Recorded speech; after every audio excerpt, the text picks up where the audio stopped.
Good evening, and welcome back to Bedtime and Historian.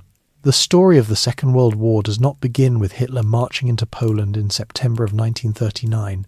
It does not even begin in the 1930s, with Mussolini's parades in Rome or Japan's soldiers advancing into Manchuria.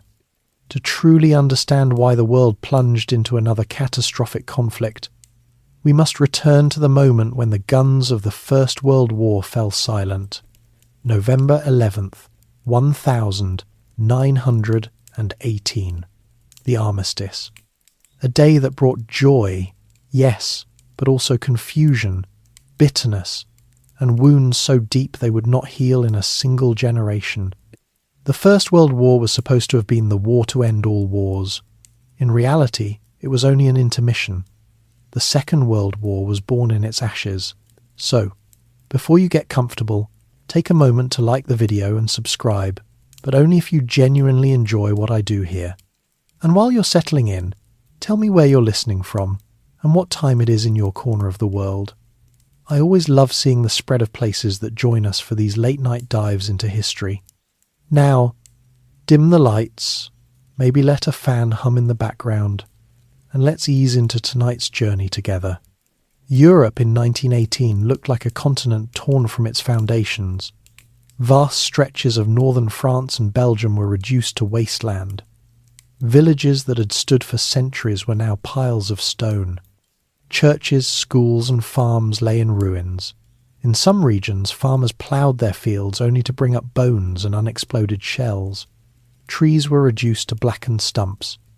Mud still clung to trenches that zigzagged across the landscape like scars, and in towns far from the front, the absence of young men was felt in every shop, every church pew, every family gathering.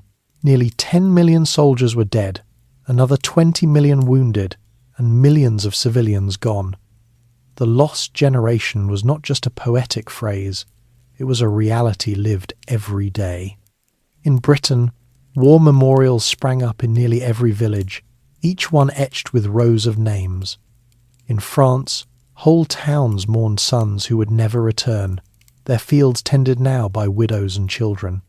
In Germany, the grief was deepened by humiliation, for defeat came not only on the battlefield but also in the minds of many who believed they had been betrayed. The sense of mourning was universal, but its expression differed. Some prayed, some built monuments, others drank, trying to drown the memories of mud, rats, gas, and death.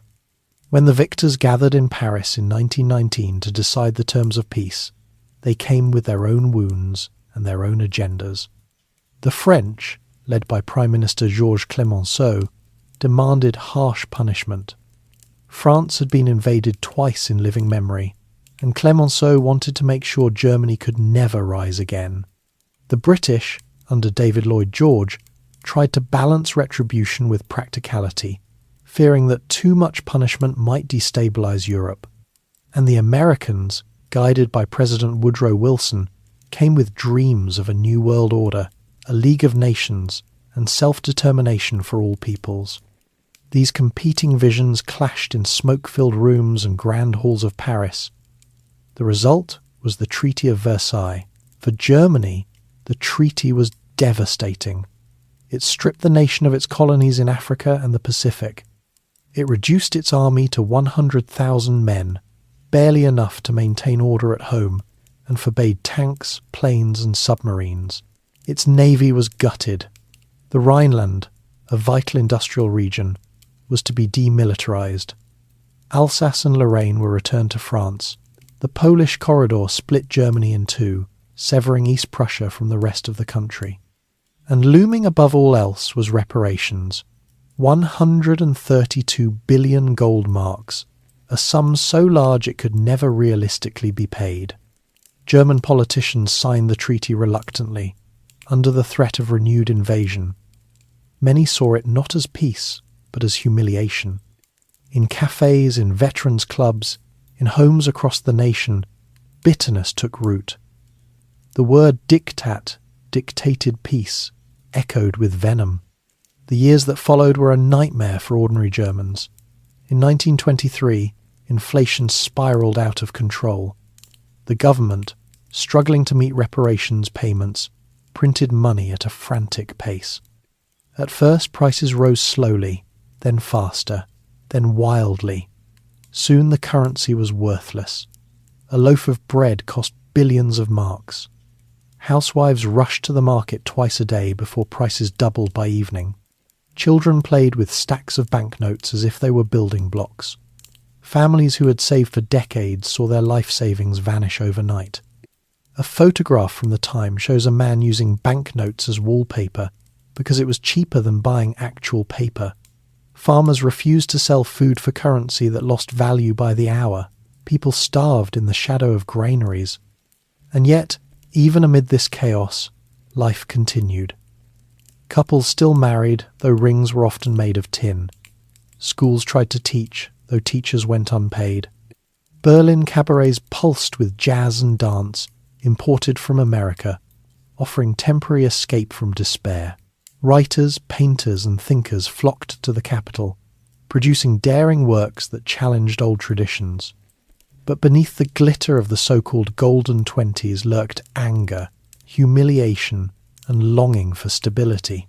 Many Germans looked at their fragile democracy, the Weimar Republic, and saw weakness. The memory of order, even authoritarian order, began to feel tempting. Germany was not the only nation in turmoil. Across Europe, empires had crumbled. The Austro-Hungarian Empire was carved into new states: Austria, Hungary, Czechoslovakia, and Yugoslavia. The Ottoman Empire collapsed, leaving the Middle East divided into British and French mandates. The Russian Empire had already fallen to revolution in 1917, giving birth to the Soviet Union after years of civil war. Poland reappeared on the map after more than a century of absence.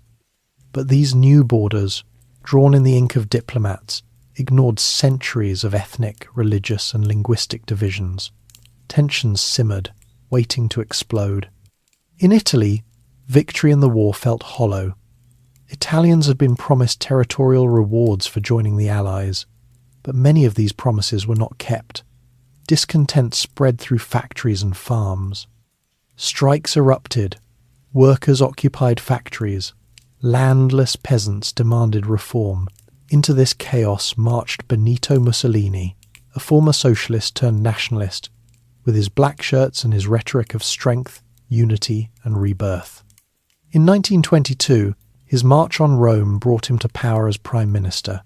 Soon, Italy became the first fascist state, a model that would inspire others, including a young German veteran named Adolf Hitler. The scars of war were not only physical or political, they were deeply psychological. Veterans returned from the front carrying invisible wounds. Shell shock, what we now know as post-traumatic stress disorder, haunted them. Some stuttered uncontrollably, others trembled at loud noises. Many could not speak of what they had seen.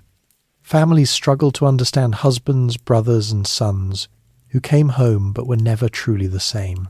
Writers like Erich Maria Remarque captured this despair in novels such as All Quiet on the Western Front, a story that painted the war not as glorious but as senseless slaughter. The book resonated across borders, though in Germany it angered nationalists who claimed it dishonoured the dead. Cemeteries multiplied across the continent. Rows upon rows of white crosses stretched into the horizon in Flanders and Normandy.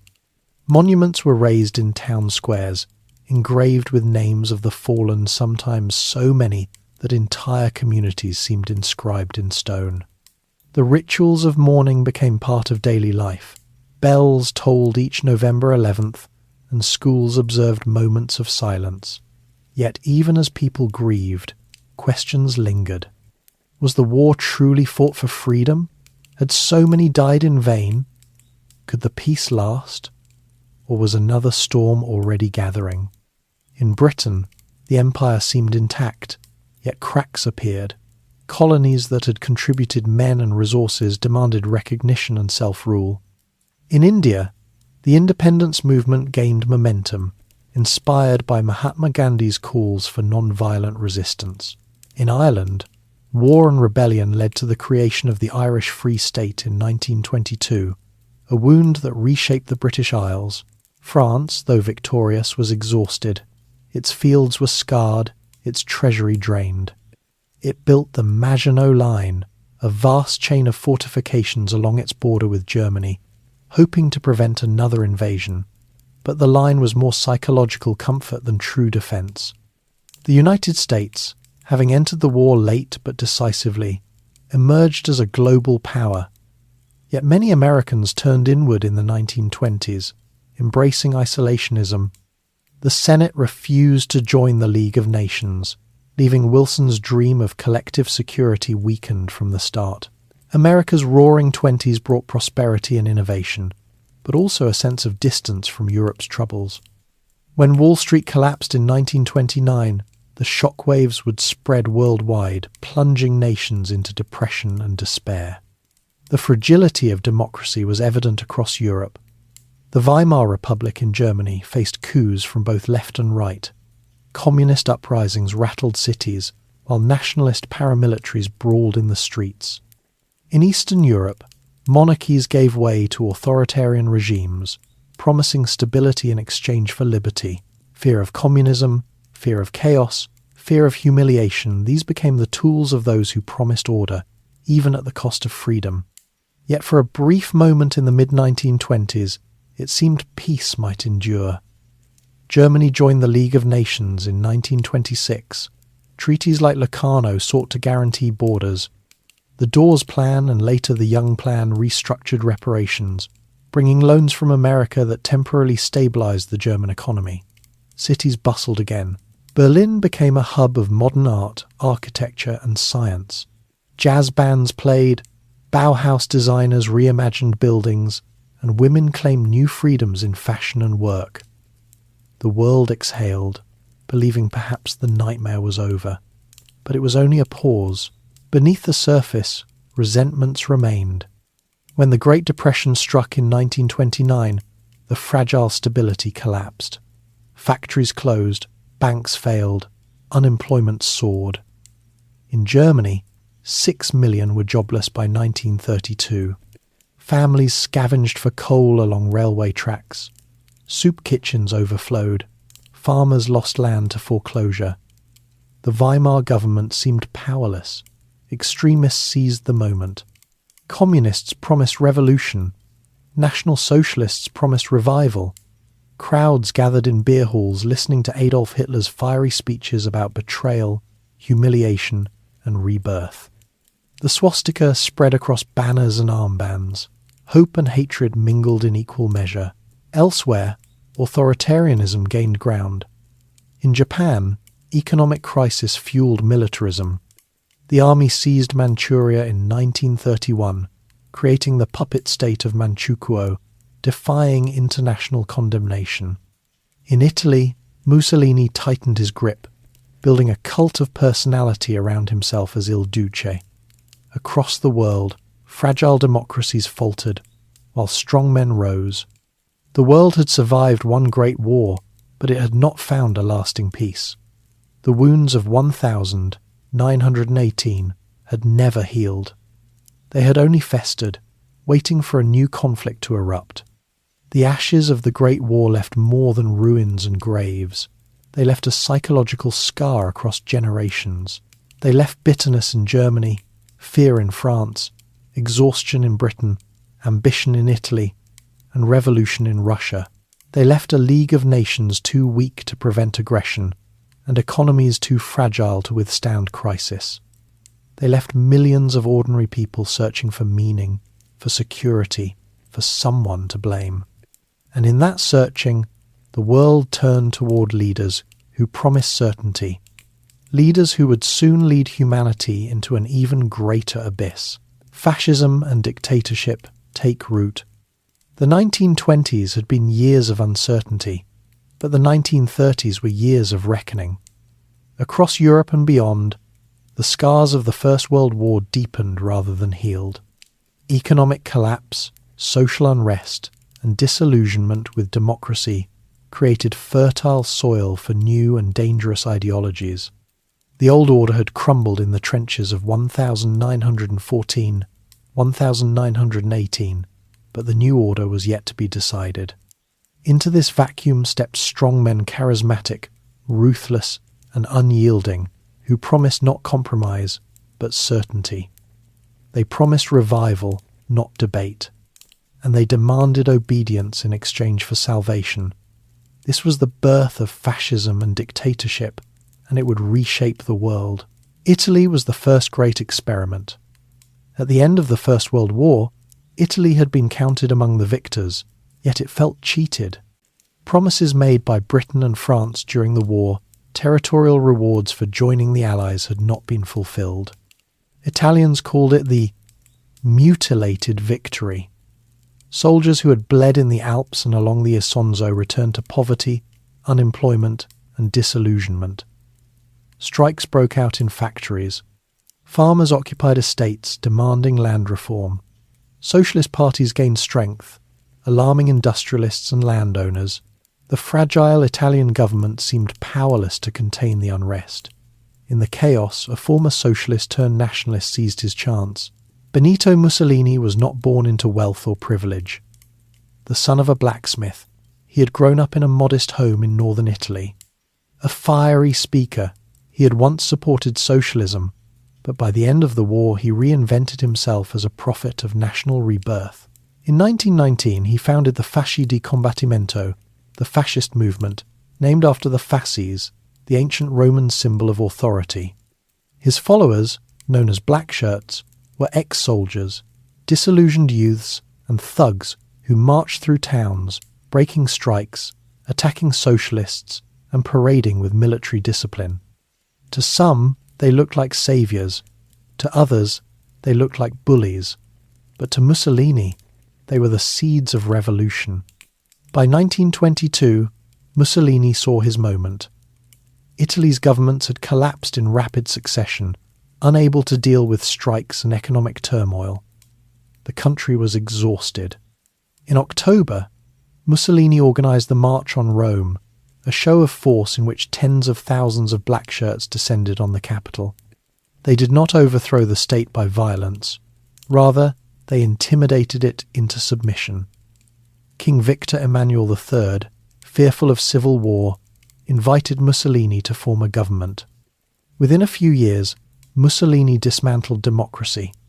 Opposition parties were banned, censorship was imposed, and the state declared itself a dictatorship. Mussolini proclaimed himself Il Duce, the leader. His regime glorified the Roman Empire, held mass rallies, and promised that Italy would rise again as a great power. The world had witnessed the birth of fascism. In Germany, the path was slower but more explosive. The Weimar Republic, born from the ashes of the war, was fragile from the start. Its very existence was tainted by association with defeat and the hated Treaty of Versailles. Politicians who signed the treaty were branded traitors, accused of stabbing the nation in the back. Hyperinflation in 1923 had left scars that no one forgot. The fragile stability of the late 1920s, propped up by American loans, collapsed like a house of cards when Wall Street crashed in 1929. By 1932, 6 million Germans were unemployed. Farmers lost land, workers lost jobs, families scavenged for food. Democracy seemed powerless to respond. Amid the despair rose Adolf Hitler. Born in Austria in 1889, Hitler had been a failed artist, rejected by Vienna's art academies. He had drifted through life until the Great War, when he served as a soldier on the Western Front. He was wounded, decorated, and embittered by Germany's defeat. After the war, he remained in the army and was sent to spy on small political groups. One of these was the German Workers' Party, a tiny nationalist movement. Hitler did not remain a spy for long. He joined it, then transformed it. With his fiery speeches and relentless energy, he turned it into the National Socialist German Workers' Party, or Nazi Party. The early years were chaotic. In 1923, Hitler attempted a coup in Munich, the Beer Hall Putsch. Inspired by Mussolini's March on Rome, he hoped to seize power with a show of force. It failed. The police opened fire, and 16 Nazis were killed. Hitler was arrested and sentenced to prison. But in prison, he found opportunity. There he wrote Mein Kampf, My Struggle, a book that laid out his ideology: hatred of Jews, contempt for communism, belief in German racial superiority, and a vision of conquest and expansion in the East. Few read it seriously at the time, but it would become the blueprint for the most destructive regime in history. Released after less than a year, Hitler shifted tactics. He would not overthrow the state by force. He would enter it by the ballot. The Nazis built a propaganda machine unlike anything seen before. They used posters, radio, films, and mass rallies to spread their message. They offered simple answers to complex problems. Germany was suffering because of traitors, Jews, and communists. Germany could be great again under strong leadership. Their symbol, the swastika, became a banner of identity and defiance. Stormtroopers, the SA, marched in the streets, brawling with opponents and projecting an image of discipline and power. Slowly, the party grew from a fringe movement to a mass phenomenon. When the Depression struck, the Nazis' appeal soared. By 1932, they were the largest party in the Reichstag. In January 1933, after backroom deals and political manoeuvring, President Hindenburg appointed Hitler as Chancellor. Within months, a fire destroyed the Reichstag building. The Nazis blamed communists, spread fear of revolution, and persuaded the government to pass emergency laws granting Hitler dictatorial powers. Democracy ended with a legal vote. By the summer of 1933, the Nazi Party was the only legal party in Germany. Hitler was Führer leader, and the Third Reich was born. While Italy and Germany pioneered fascism, another kind of dictatorship was tightening its grip in the East. The Soviet Union, born from the Russian Revolution of 1917, was still young and fragile in the 1920s. After the death of Vladimir Lenin in 1924, a struggle for power erupted within the Communist Party. The winner was Joseph Stalin. Short, mustached, and seemingly unremarkable, Stalin proved to be one of the most ruthless leaders in history. He eliminated rivals through cunning, manipulation, and terror. Leon Trotsky, his most prominent opponent, was exiled, then later assassinated in Mexico with an ice pick. By the early 1930s, Stalin was unchallenged master of the Soviet Union. Stalin's rule transformed the Soviet Union into a state of fear. He launched massive industrialization drives, forcing peasants into collective farms. Millions resisted, and millions starved, particularly in Ukraine during the Holodomor famine of 1932-1933. At the same time, Stalin's secret police carried out purges, arresting, torturing, and executing those accused of being enemies of the people. The Gulag system expanded, sending millions to forced labor camps in Siberia. Yet despite the terror, Stalin achieved rapid industrial growth.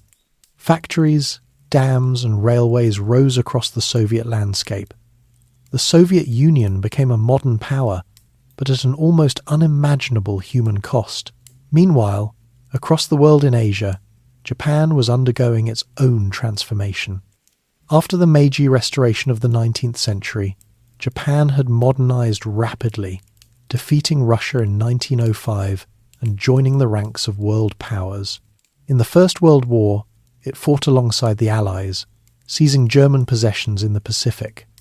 But by the 1930s, Japan faced economic depression and growing militarism. Civilian governments struggled to control an increasingly aggressive army. In 1931, Japanese officers staged the Mukden incident, a staged railway explosion that provided a pretext to invade Manchuria. The civilian government tried to stop them, but the army acted independently. Manchuria was seized, and the puppet state of Manchukuo was established. The League of Nations condemned the action, but did nothing. Japan simply withdrew from the League. The lesson was clear: aggression would go unpunished. What united these regimes, Italy's fascism, Germany's Nazism, Stalin's communism and Japan's militarism was their rejection of democracy. They despised compromise, debate, and pluralism. They glorified strength, obedience, and unity. They created cults of personality, elevating their leaders into near-divine figures.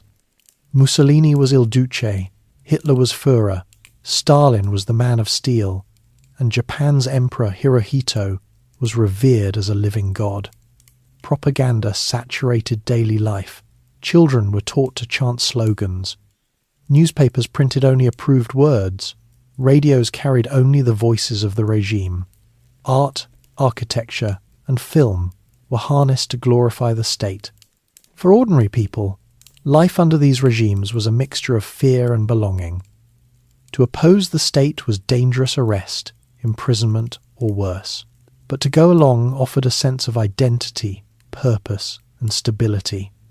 After years of chaos, uncertainty, and humiliation, many found the simplicity of the message appealing. Obey the leader, follow the nation, and the future will be secure. Not everyone believed, but enough did to make resistance difficult, and those who did not believe often stayed silent, afraid of consequences. By the 1930s, the world was dividing.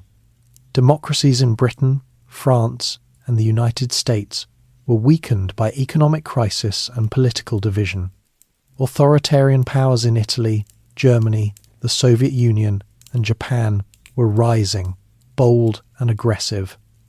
The League of Nations, created to preserve peace, proved powerless.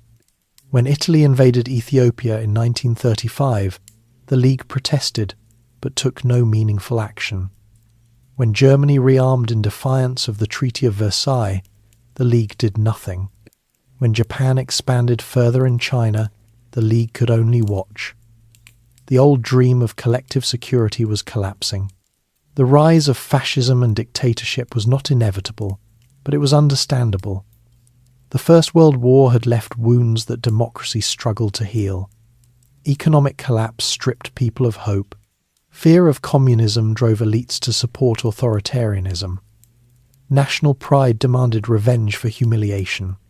Propaganda offered simple answers to complex problems. And human beings, weary of uncertainty, longed for strong leaders who promised clarity and action. These regimes did not seize power by force alone. They were welcomed by many who believed they were the solution. In that choice lay the tragedy of the age. By the end of the 1930s, the stage was set. Fascist Italy dreamed of empire in Africa. Nazi Germany plotted revenge against Versailles. Stalin's Soviet Union armed itself in paranoia. Japan sought domination of Asia. The democracies hesitated, divided and uncertain. The dictators had risen, and soon they would test the world with fire. The world in crisis. The decade of the 1930s opened not with hope, but with despair. The global economy had collapsed, the fragile democracies of Europe faltered, and the promises of peace from 1919 rang hollow. All across the world, men and women felt as if they were living through the unravelling of civilization itself. The First World War had shattered the old empires. The Great Depression seemed to be finishing off whatever stability remained. In this crisis, extremism thrived. Moderate voices were drowned out by the loud, the angry, and the uncompromising. The world was sick, and it seemed only ruthless physicians claimed to have the cure. The Great Depression began in the United States with the Wall Street crash of October 1929, but its effects rippled outward with unstoppable force. America had been the financial engine of the post-war world, providing loans to Germany to pay reparations, to Britain and France to rebuild, and to countless other nations to stimulate trade. When the markets collapsed, that lifeline was severed. Banks failed, factories closed, trade ground to a halt. By the early 1930s, unemployment in Germany soared to 6 million, in Britain to 3 million, in the United States to 15 million. Families sold furniture for food. Men wandered city streets searching for work that did not exist. Soup kitchens overflowed. Children fainted in classrooms from hunger. For many, the depression felt like a betrayal. Had they not already endured the Great War? Had they not been promised peace, prosperity, and stability? Instead, they were faced with hunger and uncertainty. Trust in democratic government seen as weak, indecisive, and corrupt plummeted. The crisis opened the door wider for extremists. In Germany, the Nazis offered scapegoats and slogans. In Italy, Mussolini boasted that fascism alone could provide strength. In Japan, military leaders argued that conquest was the only way to feed the nation. And in the Soviet Union, Stalin promised that communism, however brutal, was the future. In Germany, the collapse of the economy was catastrophic. Families that had clung to hope after the humiliation of Versailles now lost everything. Farmers saw their crops fetch nothing on the market. Factories stood silent, chimneys cold. Beggars lined the streets of Berlin and Hamburg. The Weimar Republic, already fragile, was paralysed. Successive governments rose and fell in rapid succession. Politicians argued in the Reichstag while outside. Unemployed workers marched and paramilitary groups brawled. Democracy seemed incapable of addressing the crisis. And in the chaos, Hitler's voice grew louder. The Nazi Party capitalised on despair with ruthless efficiency. Their propaganda was simple. Germany's suffering was not an accident, it was a crime. The culprits, they insisted, were communists, Jews, and corrupt politicians. Posters showed proud workers marching under the swastika, farmers smiling in golden fields, soldiers saluting the Führer. It was an image of order, strength, and rebirth. For millions, it was irresistible. By 1932, the Nazis were the largest party in the Reichstag. The world in crisis was handing them power. In the Soviet Union, the depression struck differently. Stalin's regime had already insulated itself from global capitalism, but the cost was enormous human suffering. His forced collectivization of agriculture in the early 1930s led to famine on a scale the world had never seen. In Ukraine, the Holodomor killed millions. Entire villages starved while grain was requisitioned for export. At the same time, Stalin launched his 5-year plans to industrialize at breakneck speed. New steel mills, factories and railways rose, often built with forced labour. The gulags swelled with prisoners, kulaks, political opponents, intellectuals, anyone deemed an enemy of the state. For Stalin, crisis was opportunity. He used fear to consolidate total power, purging the Communist Party, the military, and society itself. The Soviet Union became both a fortress and a prison, admired by some abroad for its apparent vitality, feared by many for its brutality. In Japan, the depression deepened the country's dependence on imports for raw materials and food. Silk, its chief export, collapsed in price, devastating farmers. Hungry and desperate, many looked to the military for solutions. Army leaders claimed that Japan's destiny lay in conquest, seizing land in China and Southeast Asia to secure resources. Civilian governments tried to restrain the generals, but they were swept aside. In 1931, Japanese officers staged the Mukden incident, using a staged railway explosion as a pretext to invade Manchuria. The civilian government protested, but the army had already acted. The League of Nations condemned Japan's aggression but did nothing. Japan simply withdrew. It was a chilling lesson. International law meant little if no one would enforce it. In Italy, Mussolini embraced crisis as proof of his ideology's necessity. Fascism, he boasted, was immune to the weaknesses of democracy. He cracked down on strikes, censored the press, and declared that the state would direct the economy.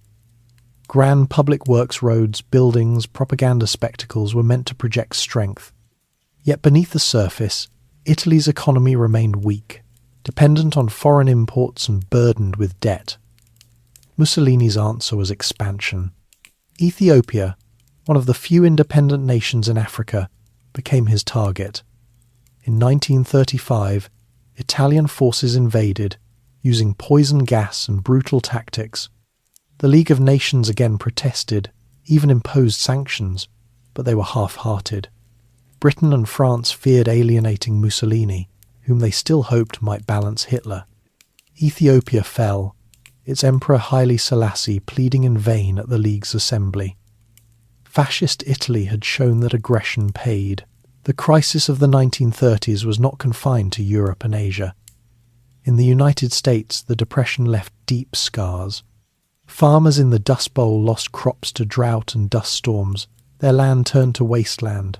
Families packed their belongings into trucks and migrated west in search of work, immortalized in Steinbeck's The Grapes of Wrath.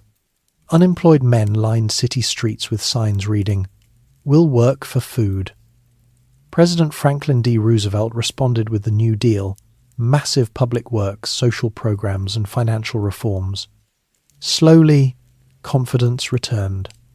But while America focused inward, fascism abroad gained strength. Isolationism dominated American politics. Few wanted involvement in Europe's or Asia's troubles. This hesitation would shape the years to come. In France and Britain, the Depression weakened political will. In France, governments changed rapidly, often lasting only months. Strikes paralyzed industries. Fear of communism divided the nation. In Britain, unemployment in industrial regions soared, leading to protests and hunger marches. The empire remained vast, but its people felt weary, uncertain, and anxious about another war. Memories of 1914, 1918 were still raw. Millions remembered the trenches, the gas, the slaughter. The instinct was not to confront new threats, but to avoid them at almost any cost. The world in crisis created a moral vacuum. The institutions meant to preserve peace failed. The League of Nations was paralyzed, unable to act against aggression. Democracies, weakened by economic hardship, hesitated.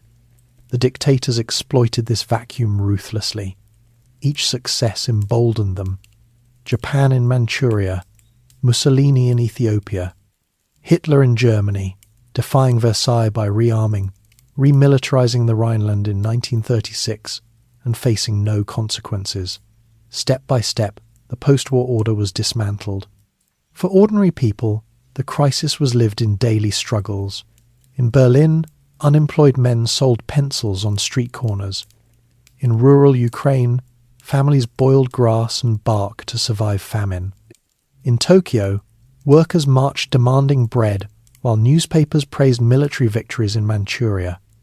In Rome, children saluted Mussolini in schools, reciting fascist slogans. In Chicago and New York, families stood in bread lines, while radios carried Roosevelt's fireside chats promising that recovery was possible. Everywhere, the crisis reshaped expectations, values, and loyalties. It created a world where people sought strong answers, even if they came from dangerous leaders. The 1930s were not only a time of political and economic crisis, they were also a crisis of faith. Faith in democracy, in progress, in peace. The generation that had fought the First World War had hoped their suffering would prevent future catastrophe. Instead, they saw their children facing hunger, fear, and new wars on the horizon. The sense of betrayal ran deep.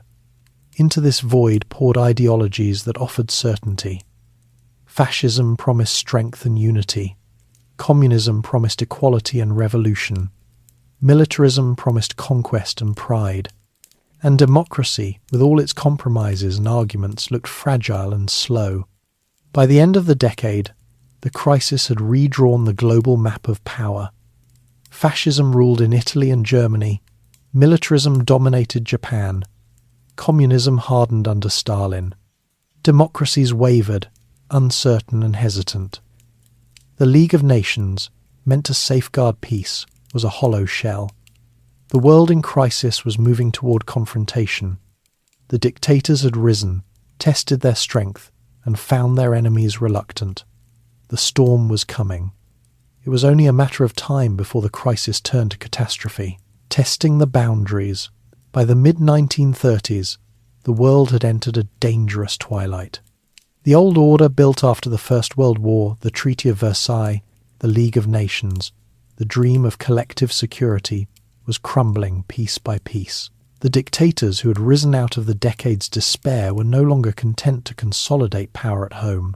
They were beginning to probe, to test, to see how far they could push before anyone stopped them. Each step forward was bold, each violation deliberate, and each went largely unpunished. It was in this atmosphere of hesitation and appeasement that the path to global war was paved. Germany was the most obvious flashpoint. The Treaty of Versailles had shackled it with strict military limits. No more than 100,000 soldiers, no tanks, no air force, no submarines.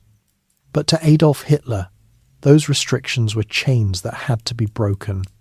In 1935, he announced open rearmament. Factories that had once built automobiles now produced tanks. Airfields sprang up where only fields had stood.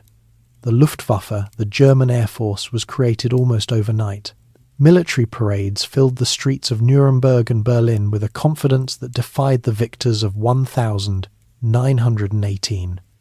The world watched, protested mildly, and did nothing. Britain and France, still weakened by the Depression and haunted by the memory of trench warfare, hesitated.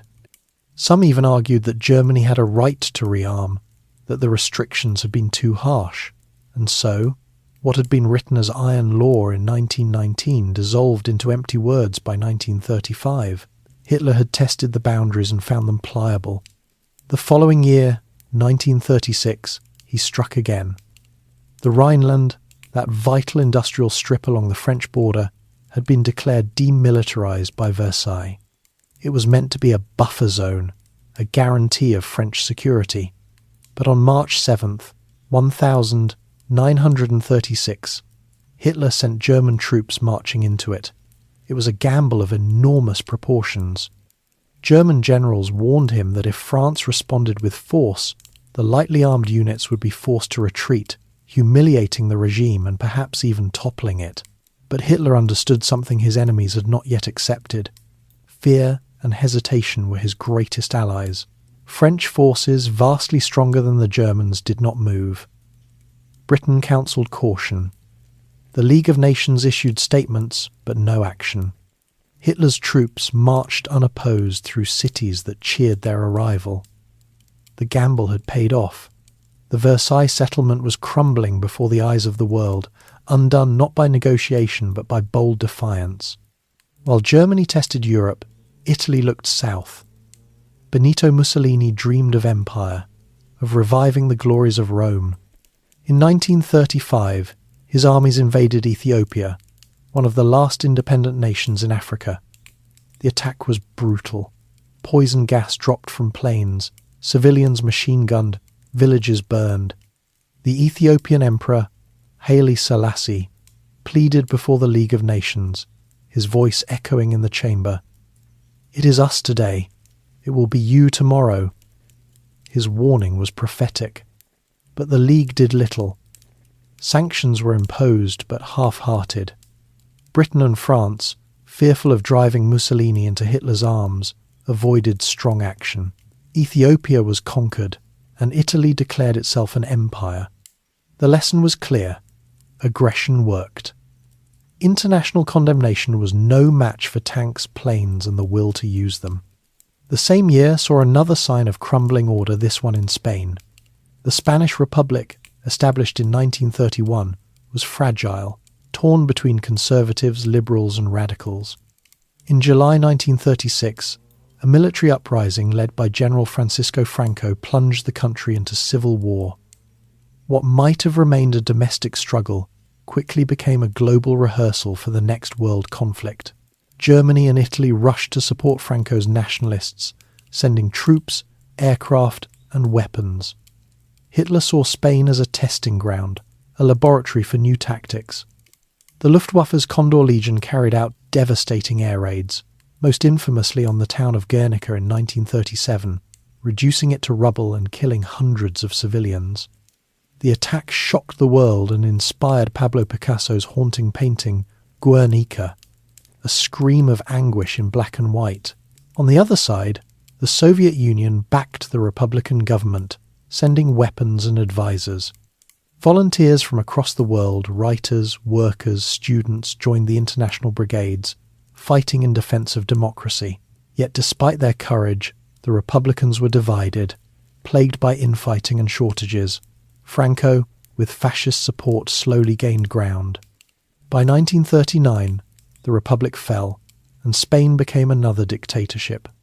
The Spanish Civil War was more than a tragedy for Spain. It was a warning.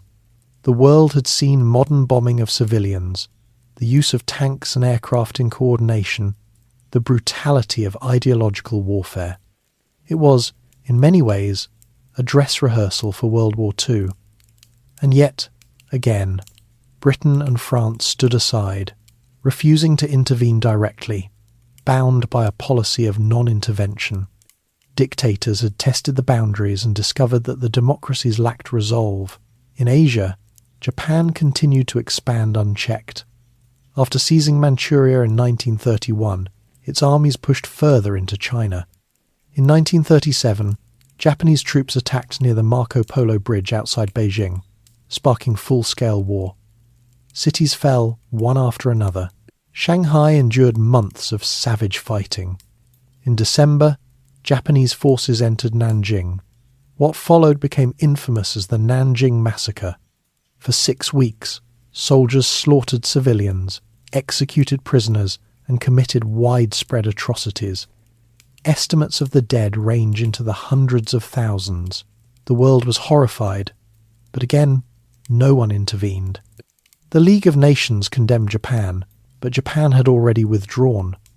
The United States protested but remained committed to isolation. Britain and France, focused on Europe, did little.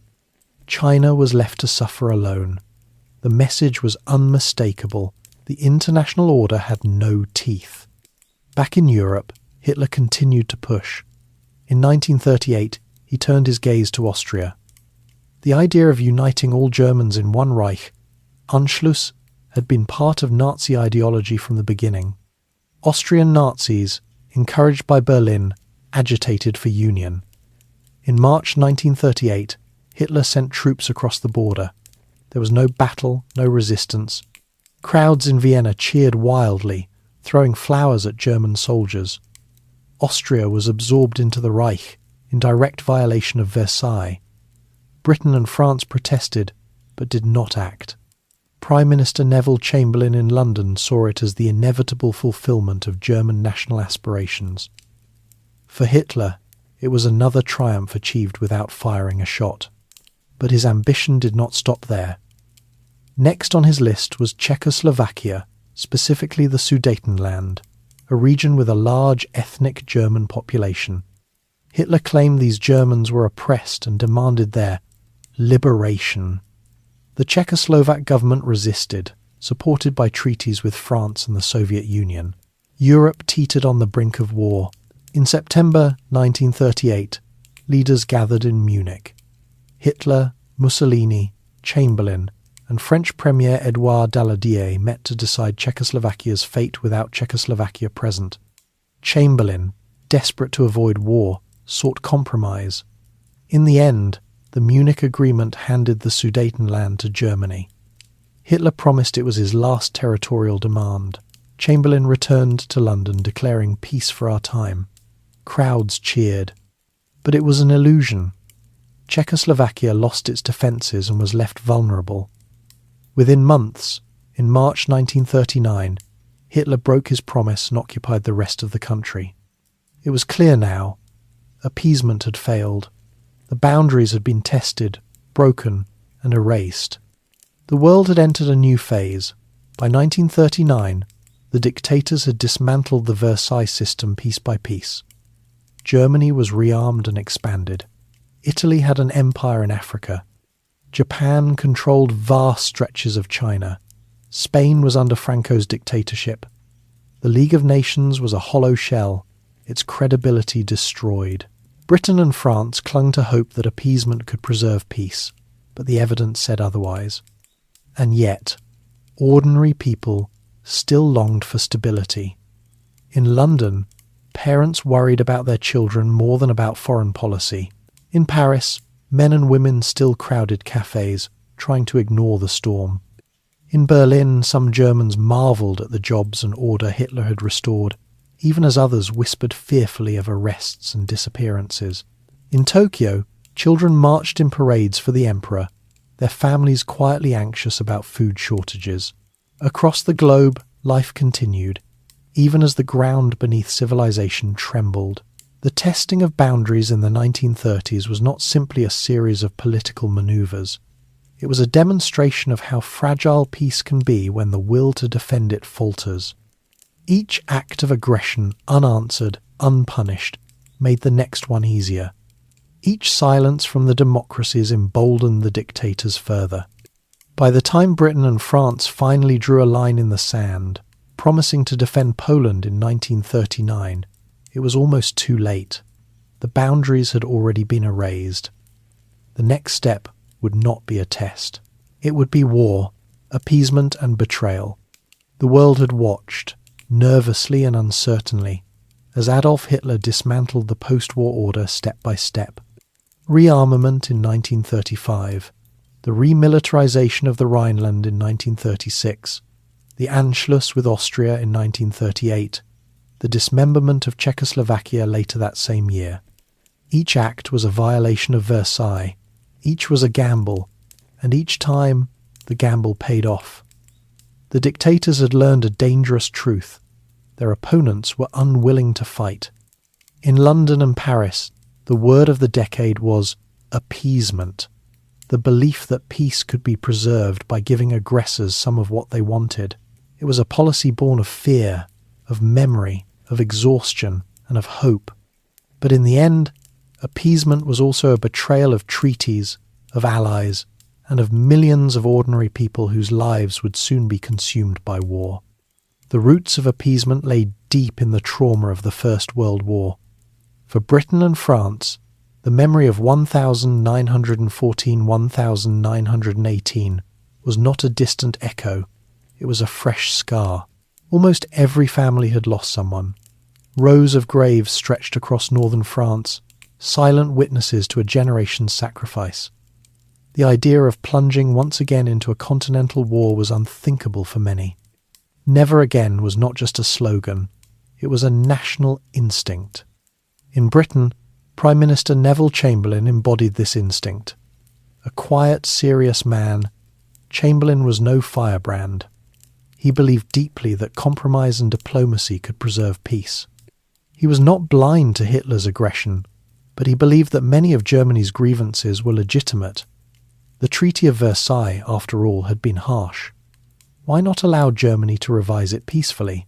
Why not satisfy its reasonable demands and thereby avoid another catastrophe? In France, the mood was similar, though tinged with greater anxiety. The Maginot Line, a vast series of fortifications along the German border, symbolised both determination and fear. France had bled more than any other Western power in the Great War.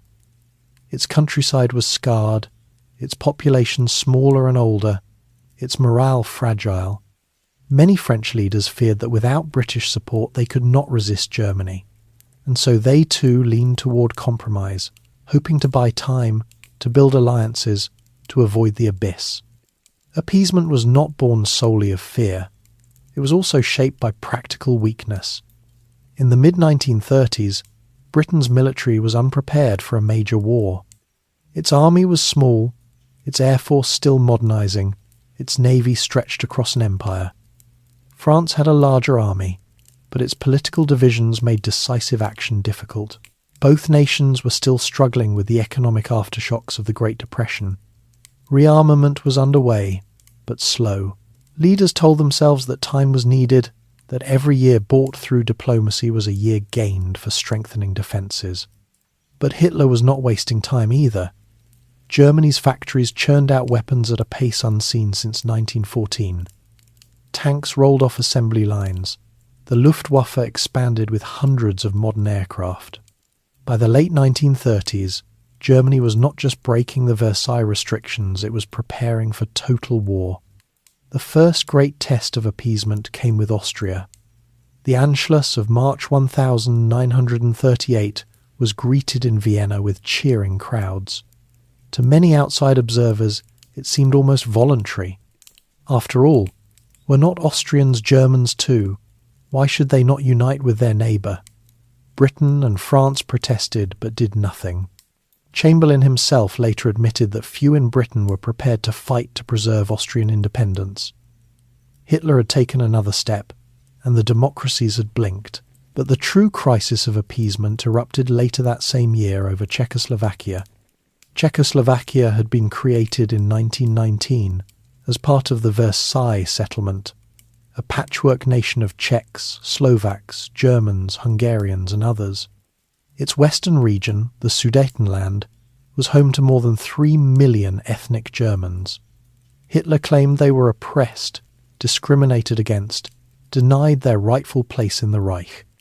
In reality, Czechoslovakia was one of the most stable democracies in Eastern Europe, with protections for minorities and a strong economy. But it also had something else: formidable defences. The Sudetenland contained the mountains and fortifications that shielded the country. To lose it was to lose security. In September 1938, Hitler demanded the Sudetenland. He threatened war if his demands were not met. Europe teetered on the edge of conflict. France was bound by treaty to defend Czechoslovakia. The Soviet Union, too, promised support. Britain was not bound, but its influence was immense. The world looked to Chamberlain.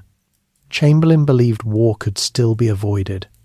He flew to Germany 3 times in as many weeks to meet Hitler face to face. In Berchtesgaden, in Bad Godesberg, and finally in Munich, he sought compromise. Each time, Hitler raised the stakes. At first he demanded autonomy for the Sudeten Germans, then outright annexation, then even more. But Chamberlain persisted. He believed, genuinely, that Hitler could be reasoned with, that if Germany's legitimate grievances were met, Hitler's appetite would be satisfied. On September 29th, 1938, leaders gathered in Munich. Hitler, Mussolini, Chamberlain, and French Premier Édouard Daladier. The Czechoslovak government was not even invited. Inside smoke-filled rooms, the fate of a nation was decided. By the end of the conference, the Munich Agreement was signed. The Sudetenland would be ceded to Germany. In return, Hitler pledged that this was his last territorial demand in Europe. Chamberlain returned to London waving the agreement in his hand. Outside Downing Street, crowds cheered. "I believe it is peace for our time," he declared. For many, it was a moment of relief, even triumph. War had been averted. The nightmare of 1914 would not repeat, at least not yet. But not everyone was convinced.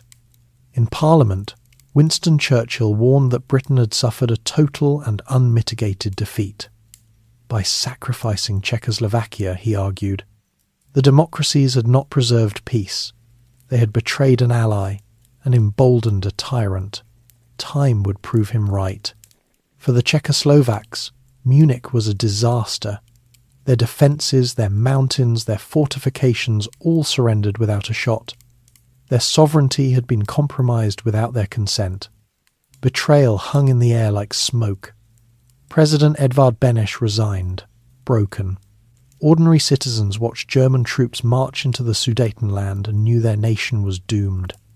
Within months, in March 1939, Hitler broke his promise entirely.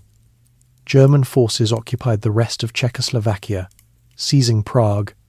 This was no longer about ethnic Germans, no longer about Versailles. It was conquest, plain and simple. The mask was off. Hitler could not be appeased. The betrayal of Czechoslovakia was not the only price of appeasement. It sent a signal to the world. To Stalin, it proved that Britain and France could not be trusted to confront aggression. To Hitler, it confirmed that boldness would be rewarded. To smaller nations in Eastern Europe, it demonstrated that treaties and promises were fragile shields against the storm. Appeasement also had a profound psychological effect. In Germany, Hitler's prestige soared. He had taken Austria and the Sudetenland without firing a shot. Crowds hailed him as a genius, a leader who delivered victory through willpower alone. In Britain, Chamberlain's reputation was mixed. Many still praised him for avoiding war. Others began to see that his concessions had only delayed the inevitable. In France, morale sank. The army was strong, but its leaders lacked confidence. The people, weary and divided, doubted their government's ability to protect them. Why, then, did Britain and France cling to appeasement? The answer lies partly in fear, partly in weakness, and partly in hope. Fear of repeating the slaughter of 1914, 1918. Generals still remembered Verdun and the Somme, where hundreds of thousands died for a few miles of ground. Politicians knew their citizens would not easily accept another war. Weakness. Both nations were still rearming, still recovering from the Depression. The RAF was expanding but not yet ready. The French army was strong on paper but demoralized in spirit. Leaders calculated that time was needed, and appeasement seemed to buy it. Hope. The hope that Hitler was not the monster some claimed, that he would stop once his grievances were addressed.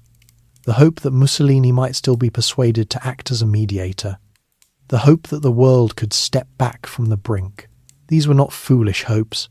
They were human hopes, born of exhaustion and trauma. But they were also illusions. The betrayal of Czechoslovakia marked the death of appeasement as policy. When Hitler marched into Prague in March 1939, even Chamberlain understood the truth. Germany's ambitions could not be satisfied by compromise. From that point onward, Britain and France began to draw harder lines. Guarantees were given to Poland. If Germany invaded, they would declare war. The appeasers had finally become defenders. But by then, it was too late to prevent catastrophe. Appeasement remains one of the most debated policies in history. Some argue it was cowardice, weakness, a shameful betrayal. Others argue it was a rational attempt to buy time, to delay war until rearmament was complete. Both views contain truth. Appeasement reflected the realities of the 1930s, the scars of the Great War, the weakness of democracies, the fear of communism, the desire for peace at almost any cost. But it also reflected a failure to see Hitler for what he was, a man whose ambitions were limitless, whose promises meant nothing, whose path led only to war. For the millions who lived through those years, appeasement was not an abstract debate, it was lived experience. For Austrians who watched German troops march into Vienna, for Czechoslovaks who saw their country carved up without their consent, for Ethiopians who endured poison gas under Mussolini's planes, for Chinese civilians massacred in Nanjing, appeasement was betrayal. It meant their suffering was ignored, their independence sacrificed, their lives expendable in the name of peace that never came. And yet, for the parents in London who remembered sons lost in the trenches, for the French farmers who still ploughed fields littered with bones, for the American families burying their heads in isolation, appeasement felt like the only sane choice. That was the tragedy. Appeasement was not born of malice, but of fear. It was a desperate attempt to avoid the abyss. But in trying to avoid war, it made war inevitable. By 1939, the boundaries had been tested, appeasement had been tried, betrayal had been committed. The dictators had won every gamble. The democracies had lost every confrontation. The world had stumbled from crisis to crisis, always choosing compromise, always hoping the storm would pass. But storms do not pass when ignored. They break. And this one was about to break in fire and fury. The age of appeasement was ending. The age of total war was about to begin. The road to war. By the spring of 1939, the fragile dream of peace had collapsed. The old policy of appeasement lay in ruins, shattered in Prague when German troops occupied the rest of Czechoslovakia. It was no longer possible to pretend that Hitler sought only to revise the injustices of Versailles, or that his ambitions could be satisfied with concessions. He had shown the world his true hand. This was a man bent on domination, not negotiation. Europe was on a collision course with war. The only question left was when and where the first blow would fall. The warning signs had been there for years. Hitler's speeches thundered with promises of expansion, Lebensraum, living space, for the German people. He dreamed of an empire stretching eastward, conquering the lands of Poland, Ukraine and Russia. The Slavic peoples, he declared, were inferior. Their lands should serve as fields and factories for German settlers. His ideology was not merely political but racial, steeped in a poisonous vision of supremacy. What Versailles had denied, what the First World War had failed to achieve, Hitler intended to grasp with ruthless determination. Yet for many outside Germany his words seemed distant, almost unreal. Could any modern leader truly mean such things? Surely, they thought, these were exaggerations for domestic consumption. Surely, reason would prevail. But the occupation of Prague in March 1939 silenced such illusions. Hitler had crossed the line from grievance to naked aggression. The immediate target of his ambition was Poland. The Polish state, reborn in 1919 after more than a century of partition, occupied land that Germany considered its own. The Polish Corridor, a strip of territory granting Poland access to the Baltic Sea, separated East Prussia from the rest of Germany. The city of Danzig, predominantly German in population, was under League of Nations protection but coveted by the Reich. Hitler demanded their return. But Poland was not Czechoslovakia. Its leaders were determined to resist. They remembered all too well the partitions of the past, when Poland had been erased from the map by its neighbours. They were not prepared to surrender land without a fight. And this time, unlike in 1938, Britain and France stepped forward. On March 31st, 1939, Chamberlain announced to Parliament that Britain would guarantee Poland's independence. France issued a similar pledge. If Germany invaded, they would declare war. The line in the sand had finally been drawn. The guarantee to Poland marked a dramatic shift. For years, Britain and France had tried to avoid confrontation, hoping to contain Hitler through compromise. Now they acknowledged that war was likely. Both accelerated rearmament. In Britain, factories produced Spitfires and Hurricanes at a frantic pace. Children practiced air raid drills in schools. Gas masks were distributed to millions of civilians. In France, military preparations intensified, though morale remained shaky. Across Europe, the atmosphere grew tense. Hitler, however, was undeterred. In private, he raged at Britain's guarantee. He believed the Western powers were bluffing, that they would never risk their own blood for Poland. He had been right so many times before, in the Rhineland, in Austria, in Czechoslovakia. Why should this time be different? Still, he recognized the risk of a two-front war. To conquer Poland, he needed to neutralize the Soviet Union. This led to one of the most astonishing and cynical deals of the century, the Nazi-Soviet Pact. For years, Hitler and Stalin had denounced each other as mortal enemies. Nazism and communism were ideological opposites. Yet in August 1939, their foreign ministers Joachim von Ribbentrop and Vyacheslav Molotov signed a treaty of non-aggression. Publicly, it was a simple agreement. Germany and the Soviet Union pledged not to fight each other. Privately, secret protocols carved Eastern Europe into spheres of influence. Poland would be divided between them. The Baltic states and Finland were marked for Soviet control. The world was stunned. Anti-fascists and communists alike reeled at the news. But for Hitler, it was a masterstroke. With the Soviets neutralized, he could attack Poland without fear of encirclement. For Stalin, it bought time. The Soviet Union was not ready for war. Its army had been gutted by purges. By signing the pact, Stalin gained breathing room and territory. It was a cold calculation, and millions would soon pay the price. Meanwhile, ordinary people sensed what was coming. In Britain, newspapers carried ominous headlines. Families built makeshift shelters in their gardens. In Germany, propaganda boasted of unity and strength, but many feared another war. Veterans of 1914 whispered grim warnings. In Poland, the army mobilized, though its equipment was outdated compared to Germany's modern tanks and aircraft. In the Soviet Union, citizens were kept in the dark, told little of the secret deal that would soon redraw their borders.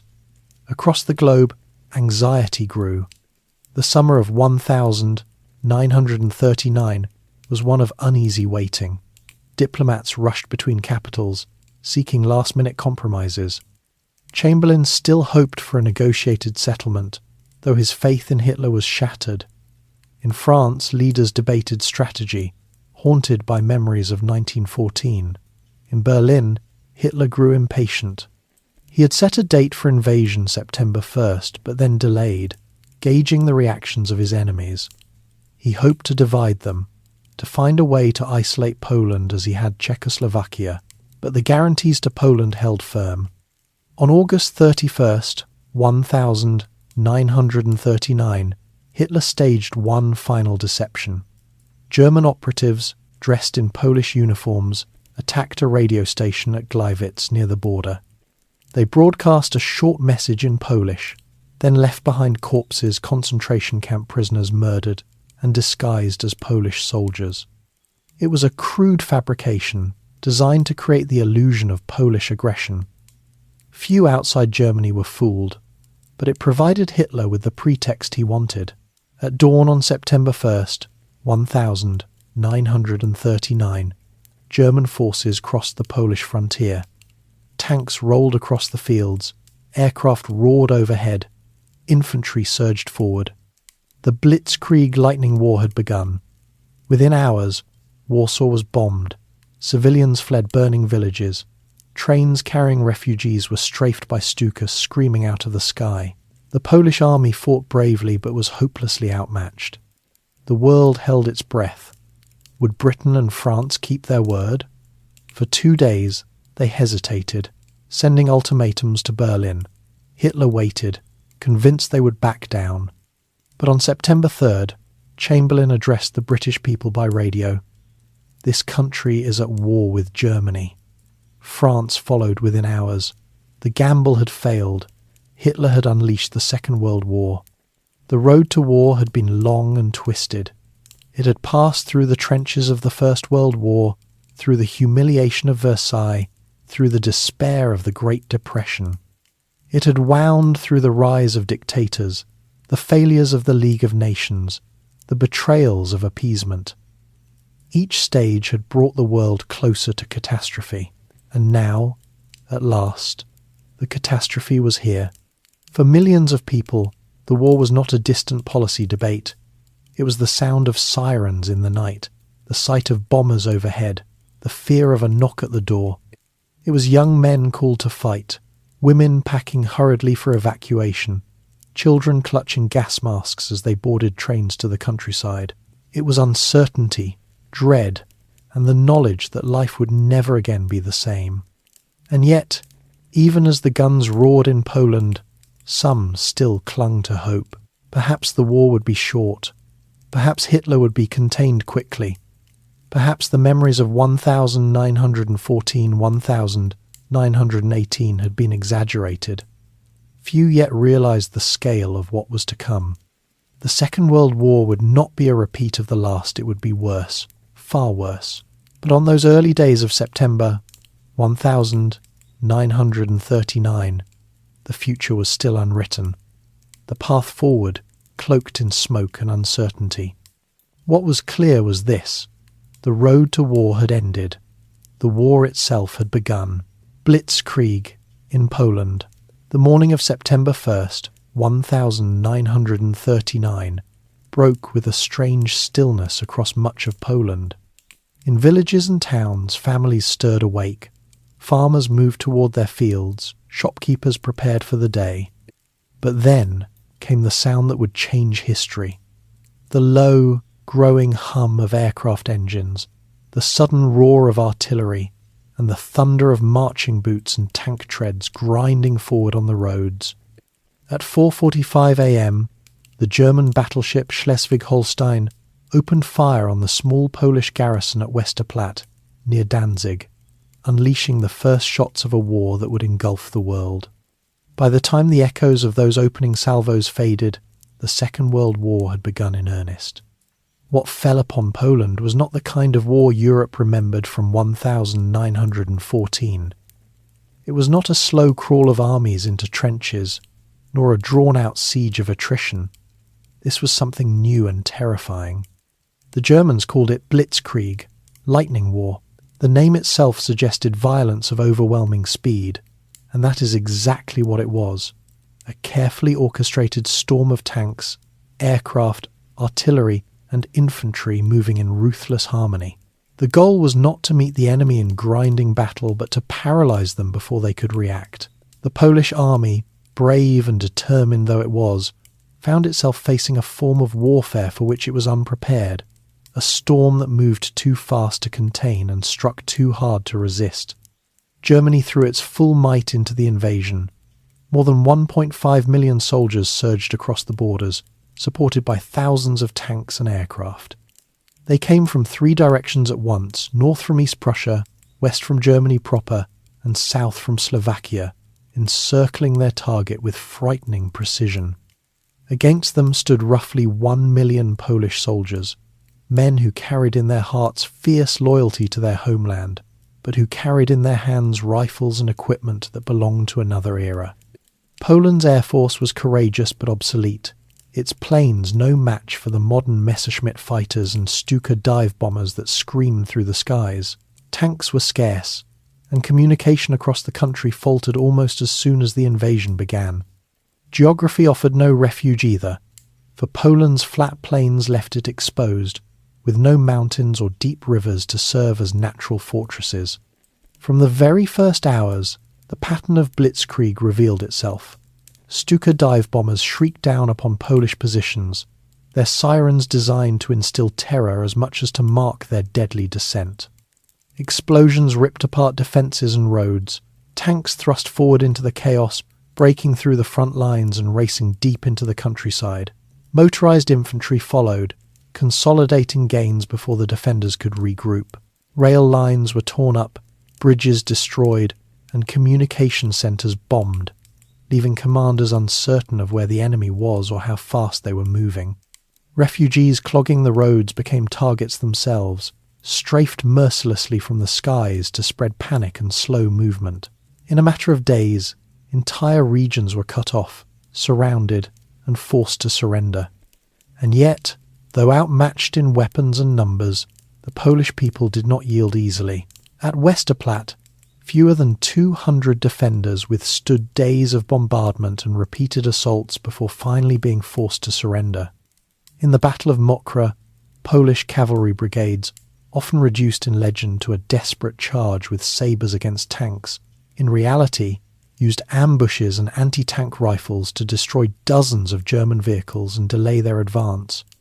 In Warsaw, soldiers and civilians alike dug trenches, built barricades, and prepared for siege with remarkable defiance. The outcome was never in doubt, but the courage displayed in those early weeks was etched into memory as proof that Poland would not go quietly. Still, courage could not overcome the scale of the assault. The German war machine moved too fast, its forces too numerous, its tactics too devastating. The Polish Air Force fought valiantly but was largely destroyed within days. Many planes caught on the ground before they could take off. Tanks and armoured divisions carved through defensive lines, surrounding units before they could withdraw. Within the first 2 weeks, the Polish government was already urging civilians to flee eastward, away from the advancing front. But the East, too, would soon prove no refuge. From the very beginning, civilians bore the brunt of German brutality. The Luftwaffe deliberately targeted towns to create terror, reducing villages to rubble with little strategic value beyond intimidation. Refugees walking the roads with carts and children became victims of strafing runs.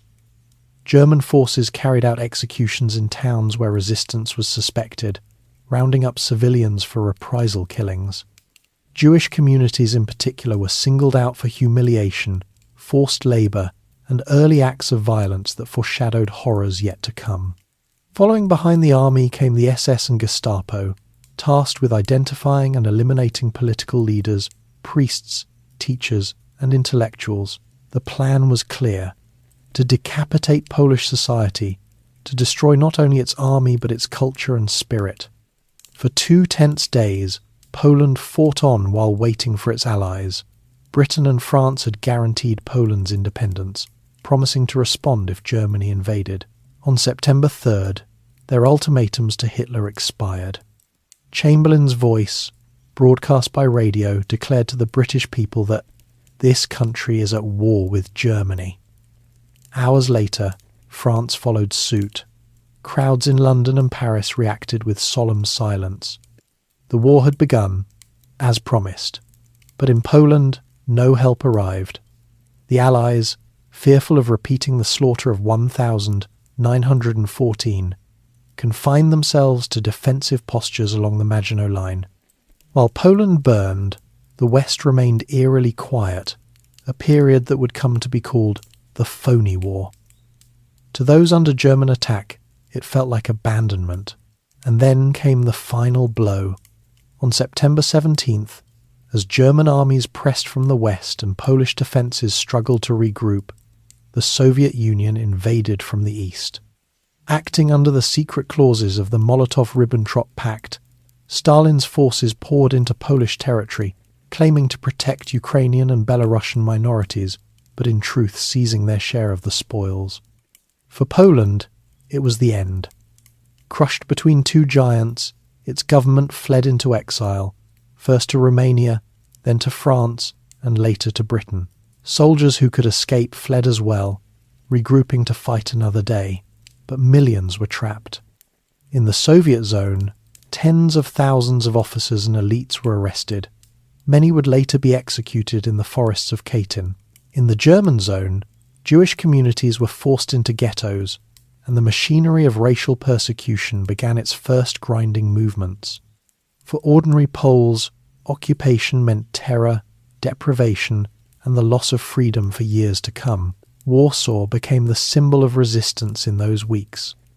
Surrounded, bombed daily, short of food and water, the city endured under constant siege.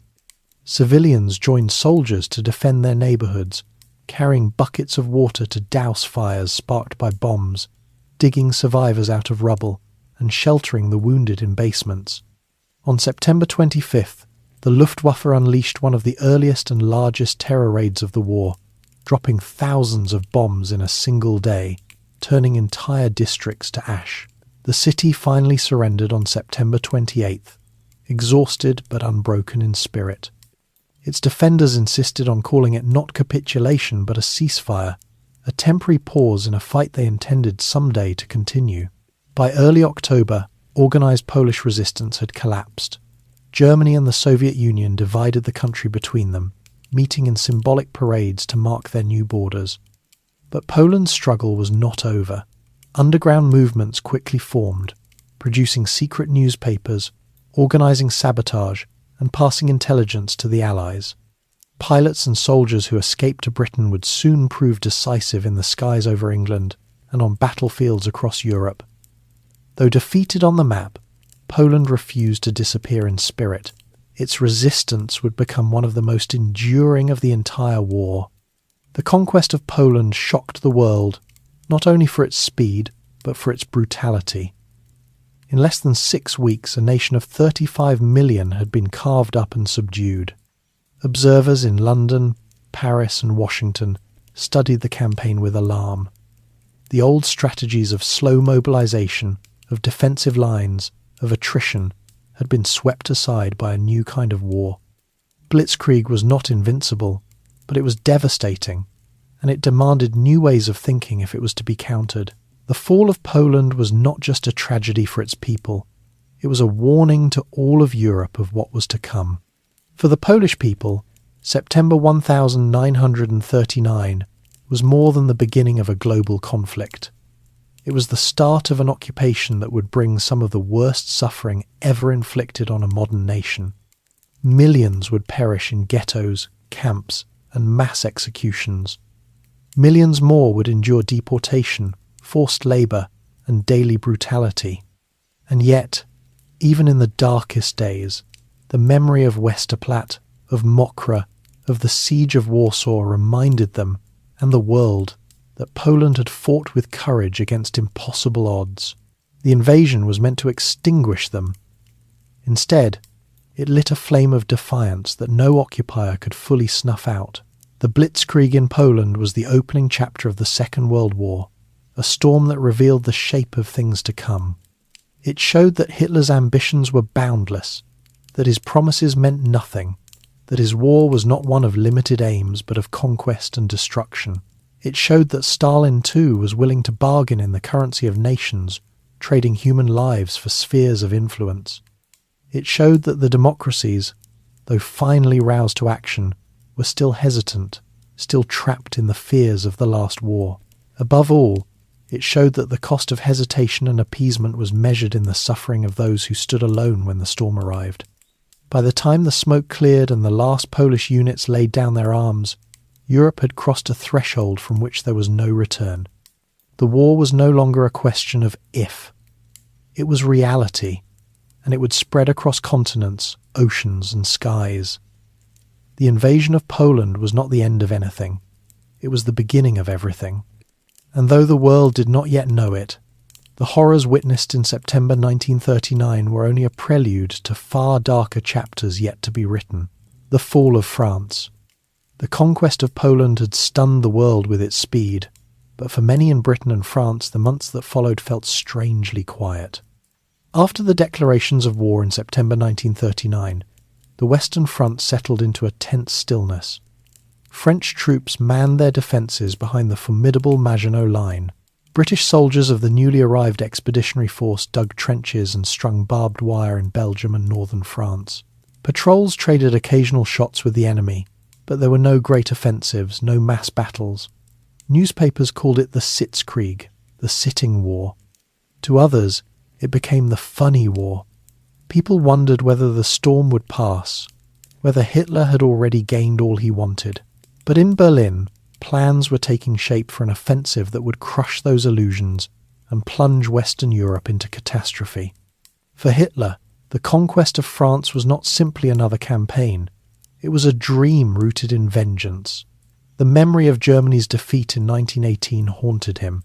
He had lived the humiliation of surrender, the bitterness of Versailles, and he longed to avenge the Reich by humiliating France in turn. Beyond revenge lay strategy. France and Britain were Germany's only serious opponents in the West. To prepare for his greater ambition, the conquest of the Soviet Union, he needed them neutralized. Only by breaking France could he secure his western flank and free his armies to march east. The German High Command at first considered repeating the strategy of 1914, a massive thrust through Belgium into northern France, bypassing the strongest French fortifications. But one officer, General Erich von Manstein, proposed something bolder. Instead of attacking where the Allies expected, he suggested striking through the Ardennes, a forested, hilly region of Belgium and Luxembourg that French planners considered impassable for tanks. If Germany could push armour through that terrain, they could break into the open plains of northern France, cut off the British and French armies in Belgium, and race to the sea. Hitler seized upon the idea. The plan was daring, risky, but if it worked, it would deliver a victory greater than any Germany had achieved in the Great War. On May 10th, 1940, the storm finally broke. German troops surged into the Low Countries.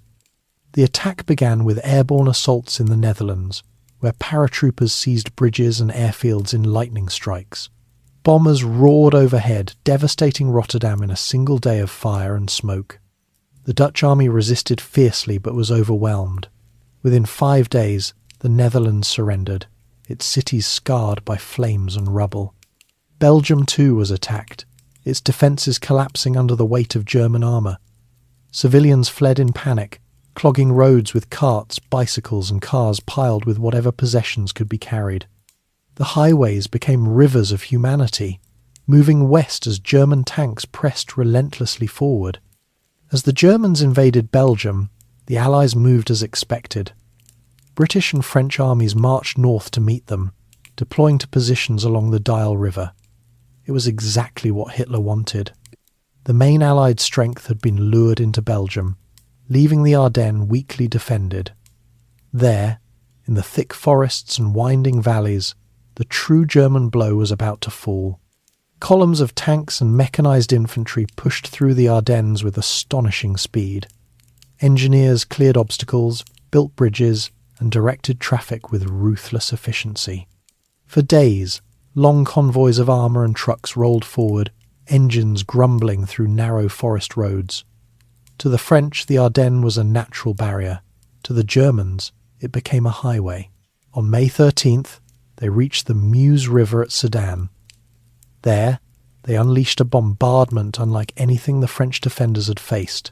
Hundreds of aircraft dove again and again, their bombs obliterating bunkers and trench lines, while artillery thundered from behind. Under this storm of fire, German engineers ferried troops across the river in boats. By evening, a bridgehead had been secured. Within days, tanks were pouring across. The French line, thought impregnable, had been shattered. From Sedan, the German armoured divisions raced westward, driving through the heart of France. Within a week, they reached the English Channel, cutting off the British Expeditionary Force and a large portion of the French army in Belgium. The Allies were trapped, their retreat paths severed, their supplies dwindling. What followed became one of the most dramatic evacuations in history: Dunkirk. As German forces pressed toward the coast, hundreds of thousands of Allied soldiers crowded onto the beaches near Dunkirk, awaiting rescue. Bombers pounded the sand, machine gun fire raked the shore, and fires burned in the distance. Yet a strange hesitation gripped Hitler's command. German armour halted outside the town, giving the British a narrow window. The Royal Navy, assisted by hundreds of civilian boats, fishing vessels, yachts, ferries, crossed the channel again and again, lifting men from the beaches under constant attack. Over 9 days, nearly 340,000 soldiers were evacuated. It was a miracle of survival, but also a disaster. Almost all heavy equipment, tanks and artillery had to be left behind. Britain's army was saved, but barely, stripped of its tools of war. For France, the situation grew desperate. The German advance was relentless. Paris, declared an open city to spare it destruction, fell on June 14th without a fight. German troops marched beneath the Arc de Triomphe, the swastika unfurled from French monuments. It was a sight that stunned the world. Paris, the cultural heart of Europe, occupied by Nazi forces. Just 6 weeks after the offensive began, France collapsed. Its government sought an armistice. On June 22nd, in a railway carriage in Compiègne, the same carriage where Germany had signed its own surrender in 1918, Hitler dictated the terms. France would be divided, the north and west under direct German occupation, the south left as a nominally independent regime based in Vichy. Hitler stood in the carriage with satisfaction, savouring revenge. For him, it was the reversal of history, the humiliation of France to match the humiliation of Germany 2 decades before. The fall of France was not simply a military defeat, it was a profound shock to the world. For generations, France had been regarded as one of the great powers of Europe, with a vast army and formidable defences. To see it collapse in 6 weeks against an enemy it had battled for 4 years in the Great War was almost unthinkable. In Britain, the news was received with disbelief and dread. Some in Parliament argued that Britain should seek peace before it too was crushed. But a new leader, Winston Churchill, stood before the Commons and declared that Britain would fight on, alone if necessary. His words, "We shall never surrender," gave voice to the nation's defiance. Across the Channel, with France defeated, the next target lay clear: Britain itself. For the French people, occupation brought division and hardship. In the occupied north, German troops imposed strict controls, seizing resources and enforcing curfews. Jewish families were forced to register, and persecution soon followed. In the south, the Vichy government, led by Marshal Philippe Pétain, collaborated with the occupiers, enforcing repressive laws and suppressing dissent. Yet resistance also began to stir. In backrooms and mountain hideouts, networks formed to smuggle intelligence, sabotage railways, and keep alive the dream of liberation. For every collaborator, there were those who risked everything to fight in secret. The conquest of France also reshaped the global balance of the war. With Western Europe under German control, Hitler could turn his gaze toward Britain, preparing for invasion. Italy, sensing opportunity, joined the conflict on the Axis side, striking into the Mediterranean and North Africa. Across the Atlantic, the United States watched with growing concern. Though still neutral, Americans now saw that the fate of Europe, and perhaps the world, was hanging by a thread. The speed of France's fall also forced militaries everywhere to rethink their assumptions. The Maginot Line, hailed as an unbreakable defence, had been sidestepped in weeks. Armies built for slow, deliberate offensives had been swept aside by mobile, coordinated attacks. Blitzkrieg had proven devastating not only in Poland, but against the most formidable armies of the West. It was not invincible, but it was effective enough to reshape strategy across the globe. Yet beneath the statistics of campaigns and the shifting colours on maps lay the human cost. Millions of civilians fled their homes, pushing carts piled with belongings, leading children and elderly relatives on foot as German planes swooped overhead. Families were separated in the chaos. Farmers returned to find their villages burned. Refugees crowded into towns, only to find food scarce and homes already occupied by soldiers. For them, the fall of France was not measured in armistices and treaties, but in hunger, fear, and the silence of occupation. By the summer of 1940, the map of Europe had been redrawn once again. Germany controlled territory from the Baltic to the Pyrenees.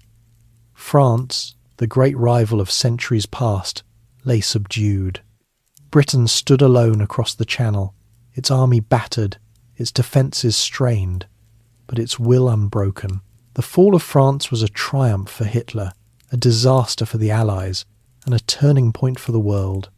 The war that had begun in the fields of Poland now stretched across a continent, and its future would be decided in the skies over Britain, on the seas of the Atlantic, and eventually in the vast spaces of the East. But in the summer of 1940, one truth was already clear. The world was entering an age of total war, and no nation would be spared its reach. The Battle of Britain. When France fell in June 1940, the world stood in stunned silence. The German Reich, which had been a pariah state just a decade earlier, now ruled almost all of continental Europe. From the Arctic Circle down to the Pyrenees, from the Channel coast to the eastern plains, swastikas flew above government buildings, and German patrols marched through conquered towns. Only one enemy remained unbroken in the West: Britain. For Hitler, Britain's continued resistance was an obstacle and a puzzle. He had admired the British Empire, imagining it as a kindred power with whom Germany might share the world. Perhaps, he believed, they might be persuaded into peace, leaving Germany free to march east against the Soviet Union. But Winston Churchill, now firmly entrenched as Prime Minister, would hear nothing of it. His speeches thundered with resolve. "We shall fight on the beaches, we shall fight on the landing grounds, we shall never surrender." With those words, he bound Britain to defiance. For Hitler, the path became clear. If Britain would not yield, it must be broken. The only way to break it was to invade. The operation was given the code name Seelover Sea Lion. To ferry German troops across the Channel, however, Hitler first needed to control the skies. The Royal Air Force, if left intact, could annihilate invasion barges before they landed. Thus, before any troops could cross, the Luftwaffe would have to destroy the RAF.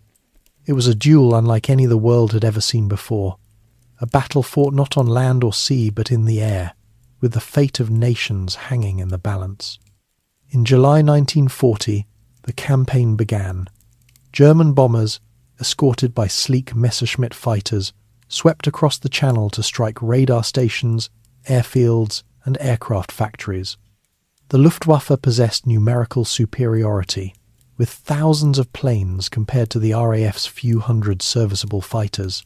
Many in Berlin believed Britain's resistance would crumble in weeks. But the RAF had two great advantages. First was technology. The Supermarine Spitfire and the Hawker Hurricane, the backbone of Britain's fighter command, were fast, agile, and deadly in combat. Though the Hurricane was older, its rugged frame and heavy guns made it a formidable opponent. The Spitfire, sleek and beautiful, could match the Messerschmitt in speed and often surpass it in manoeuvrability. Second was radar. Britain had pioneered a network of radar stations along its coast, giving early warning of incoming raids. Linked to a centralised command system, radar allowed the RAF to scramble fighters at the right time and place, conserving precious resources.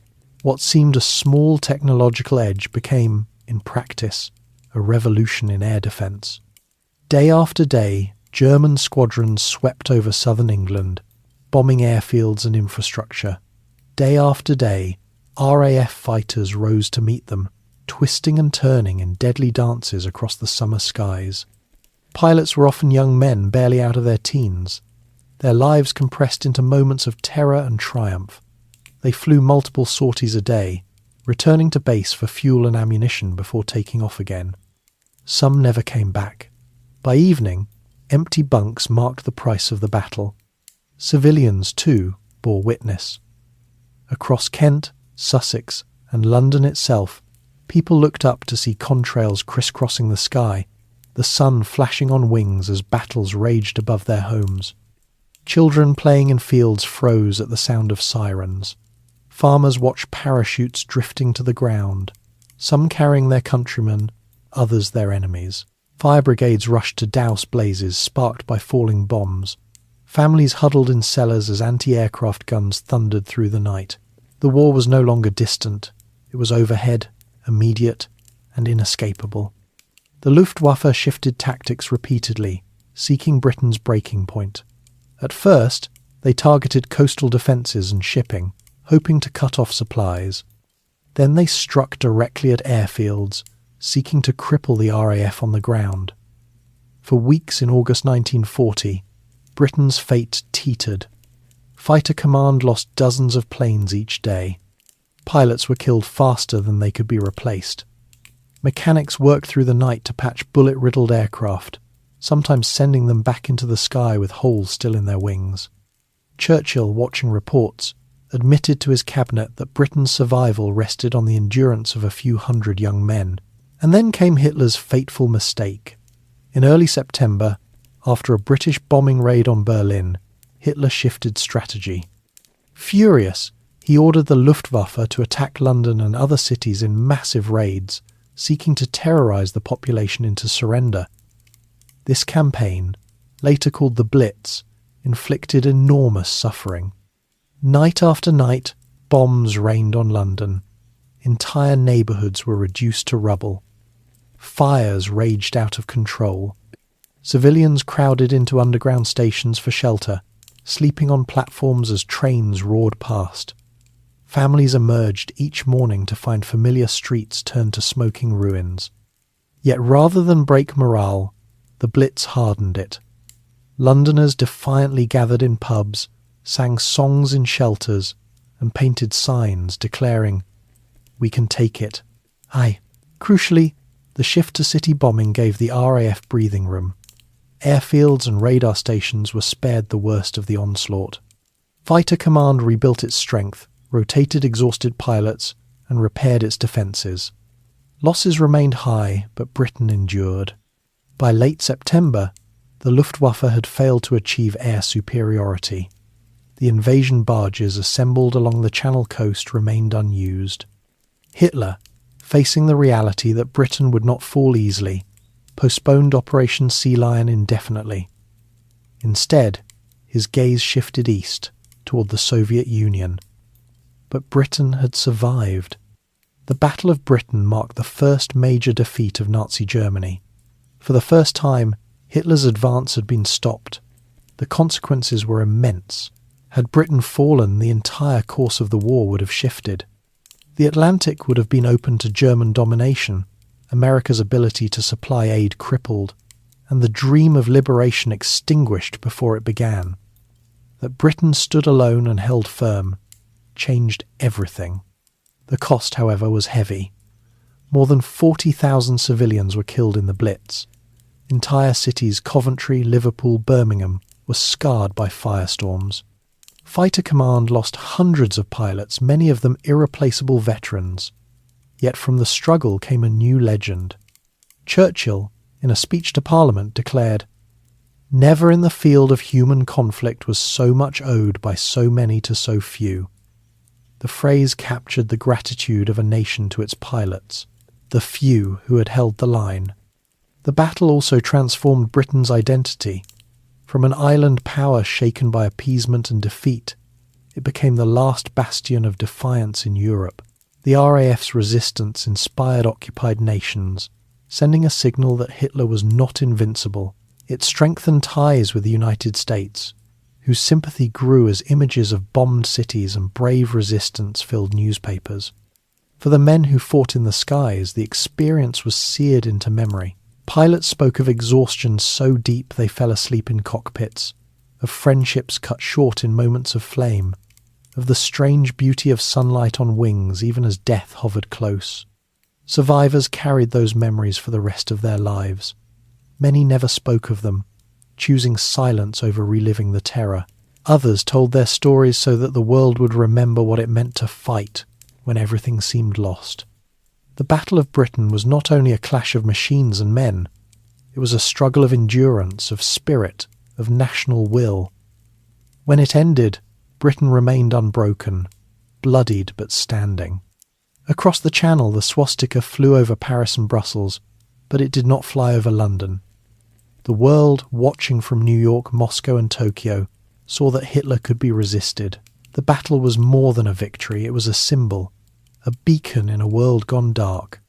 In the autumn of 1940, as the nights grew longer and bombs still fell, people in Britain lit candles in windows, gathered around radios, and whispered prayers of thanks. They had endured the storm.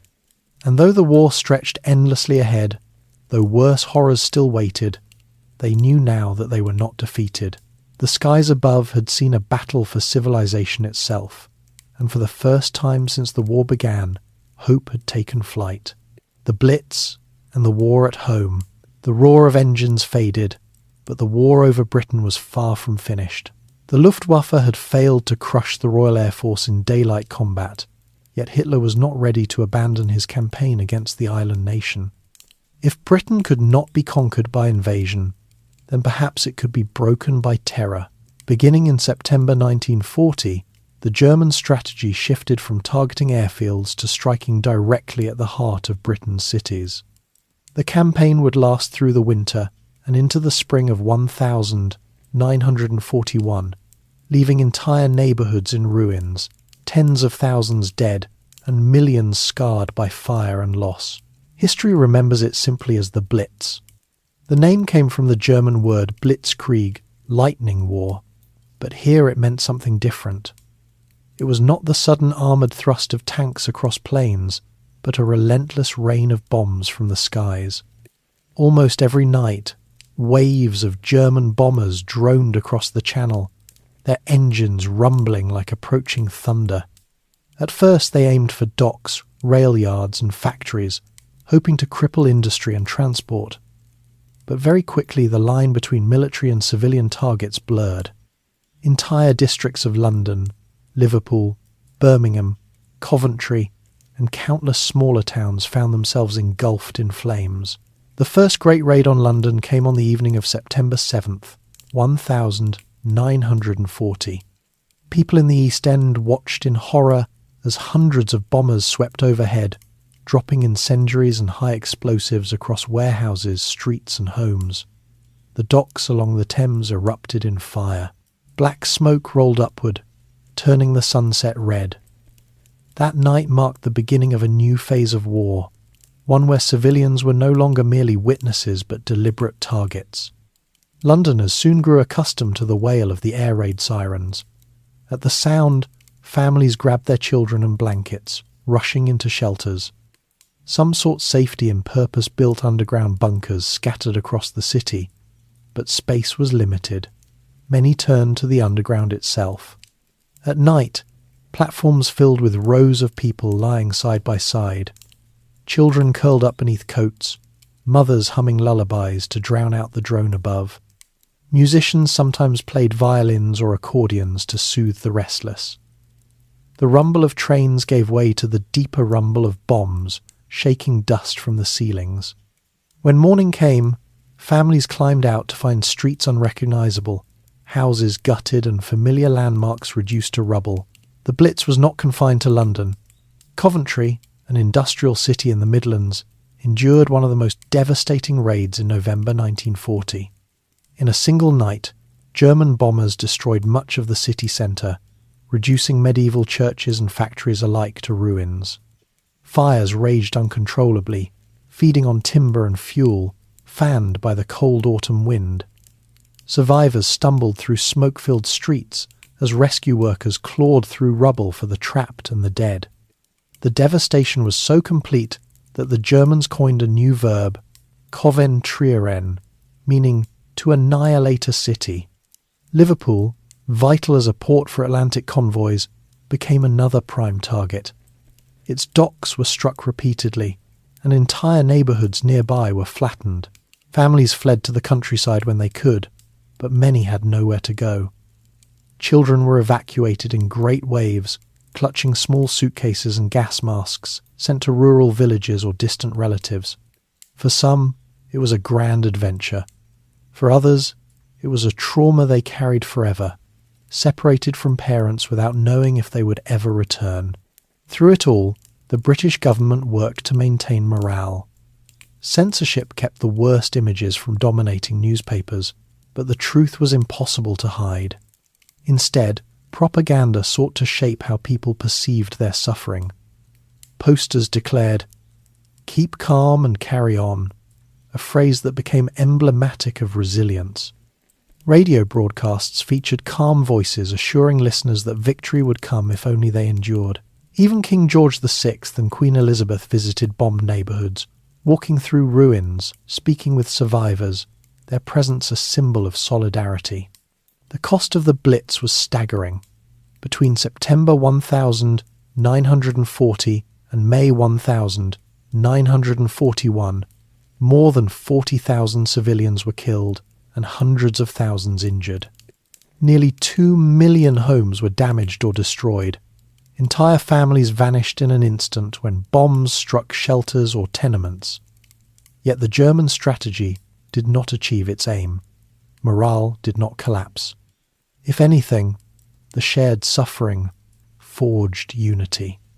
In pubs, in shelters, in queues for rationed food, people found comfort in the knowledge that everyone was enduring the same ordeal. The phrase, "the spirit of the Blitz," became shorthand for courage in adversity, a quiet determination that refused to bend under terror. Daily life in wartime Britain was shaped by more than bombing. Rationing, introduced early in the war, tightened as imports declined under the threat of U-boats. Families learned to make do with powdered eggs, dried milk, and limited meat. Housewives stretched recipes with ingenuity, turning scraps into meals. Dig for Victory campaigns encouraged people to grow vegetables in back gardens, on allotments, even in city parks. Schoolyards sprouted rows of cabbages, flower beds gave way to potatoes. Children learned quickly to weed, water, and harvest, their small efforts part of the national fight. Blackouts transformed the nights. Every window was covered with heavy curtains or black paper to prevent even a sliver of light from guiding enemy bombers. Street lamps were extinguished, car headlights fitted with narrow slits. The result was a darkness so profound that people stumbled into lampposts or fell off curbs. Accidents soared, but the rule was obeyed with grim discipline. The night sky belonged to the enemy, and any careless light could bring disaster. Amid destruction, there was also resilience in culture. Theatres reopened after raids, offering comedies and dramas to audiences hungry for escape. Dance halls filled when electricity was available, couples waltzing as if defying the bombs. Music halls echoed with patriotic songs. Cinema became a vital refuge. Films provided both distraction and inspiration. Newsreels, shown before feature films, carried images of bombed cities but also of brave rescue workers, reinforcing the message that Britain was unbroken. Churchill's leadership was central to sustaining morale. His speeches, broadcast over the BBC, gave people words for their endurance. "Let us therefore brace ourselves to our duties," he declared, "and so bear ourselves that if the British Empire and its Commonwealth last for 1,000 years, men will still say, 'This was their finest hour.'" To a nation crouching in shelters and digging through rubble, such words became lifelines, reminders that their suffering had meaning, that they were not merely victims but participants in a struggle for civilization itself. The Blitz was not only about Britain's suffering, it was also about survival in the broader war. German bombers diverted resources from attacking airfields and factories, buying the RAF precious time to recover from its losses. The failure to destroy Britain's industrial base allowed Spitfires and Hurricanes to keep rolling off production lines. Radar stations, largely spared, continued to give early warnings. The resilience of ordinary civilians, therefore, was not only symbolic, it was strategic.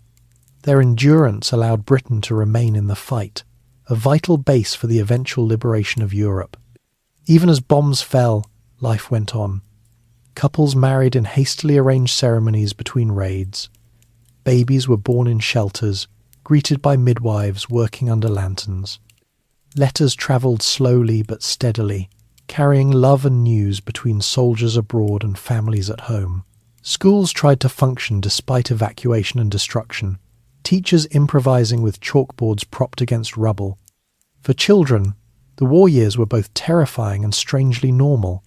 Games played among ruins, stories whispered in shelters, friendships forged in fear. By May 1941, the Blitz began to ease, not because Britain had yielded, but because Germany's focus shifted.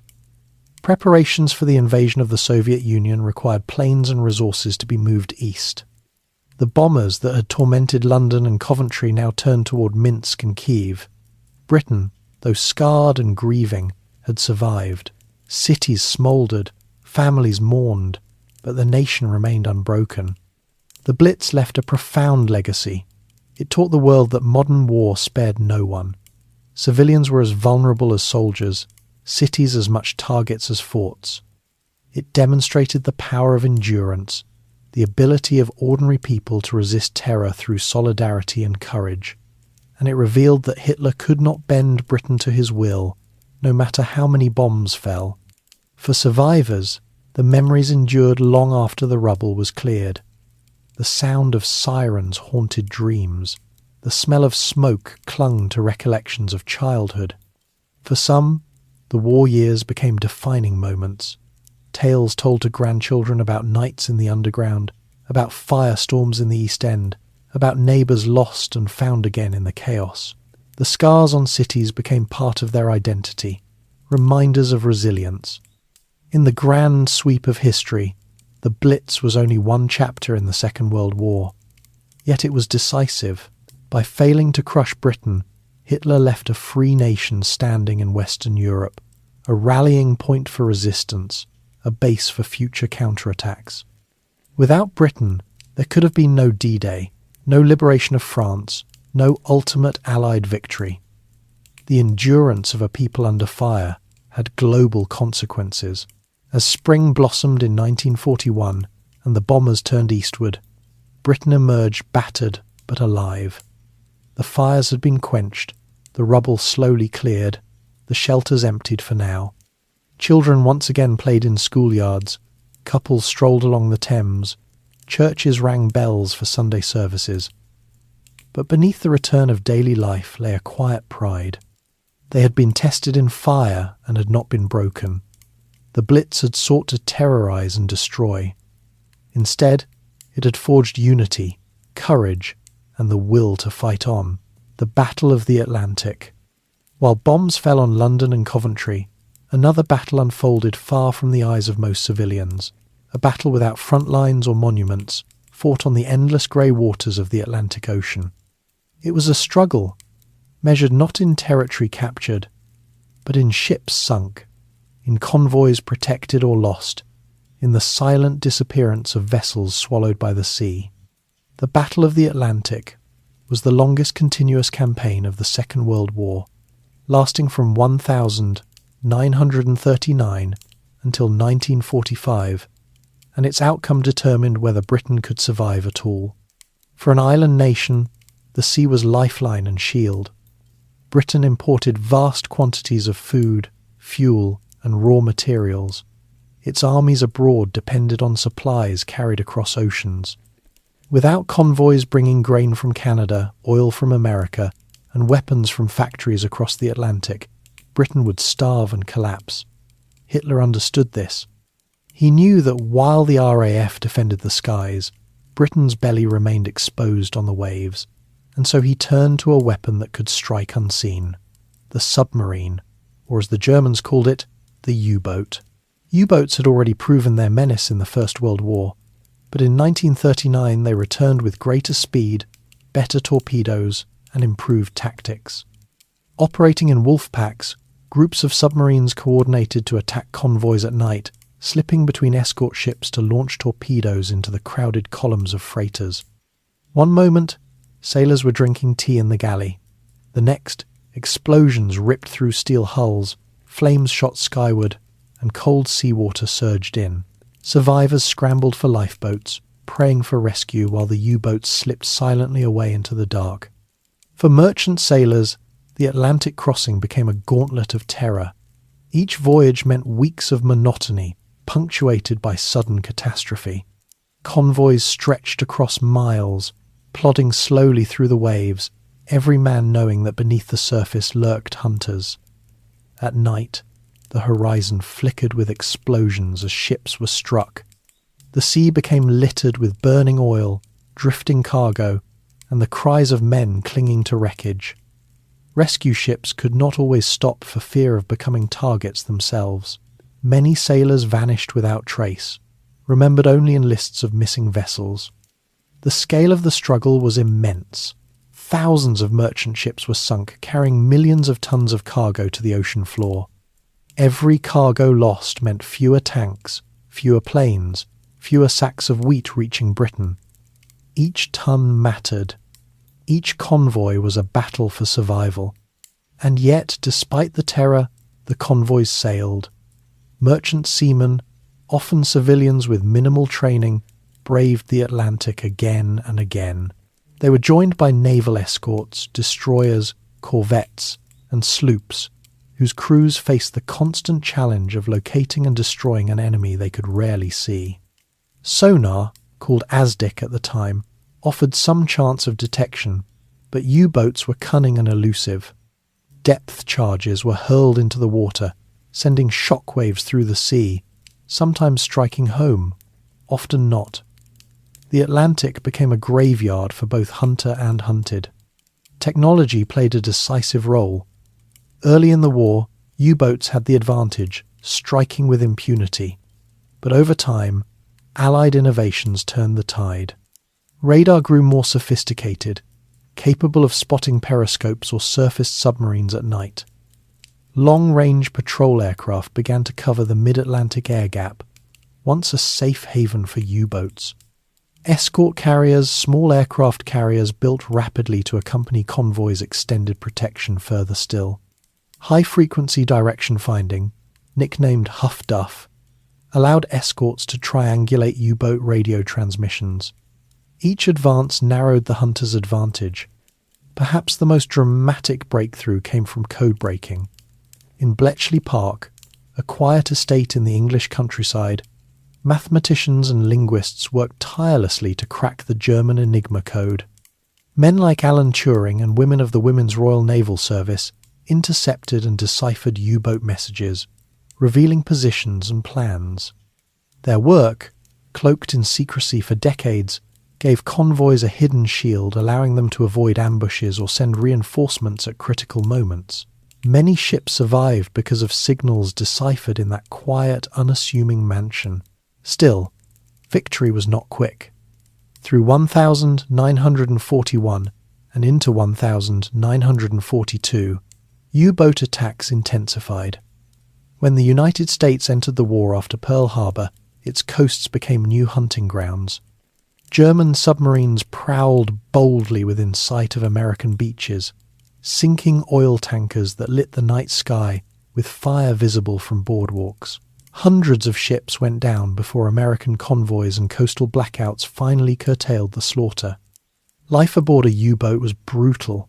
Conditions were cramped and foul, air stale with diesel and sweat, bunks shared by men working shifts.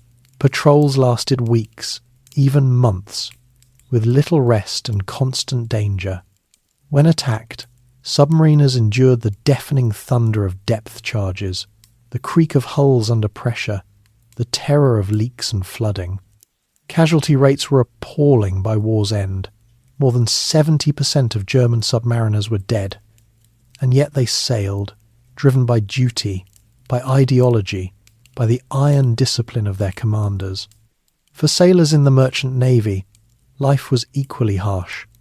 They endured freezing spray, monotony, seasickness, and sudden death. Pay was low, recognition scarce. Yet without them, no army could march, no bomber fly, no factory run.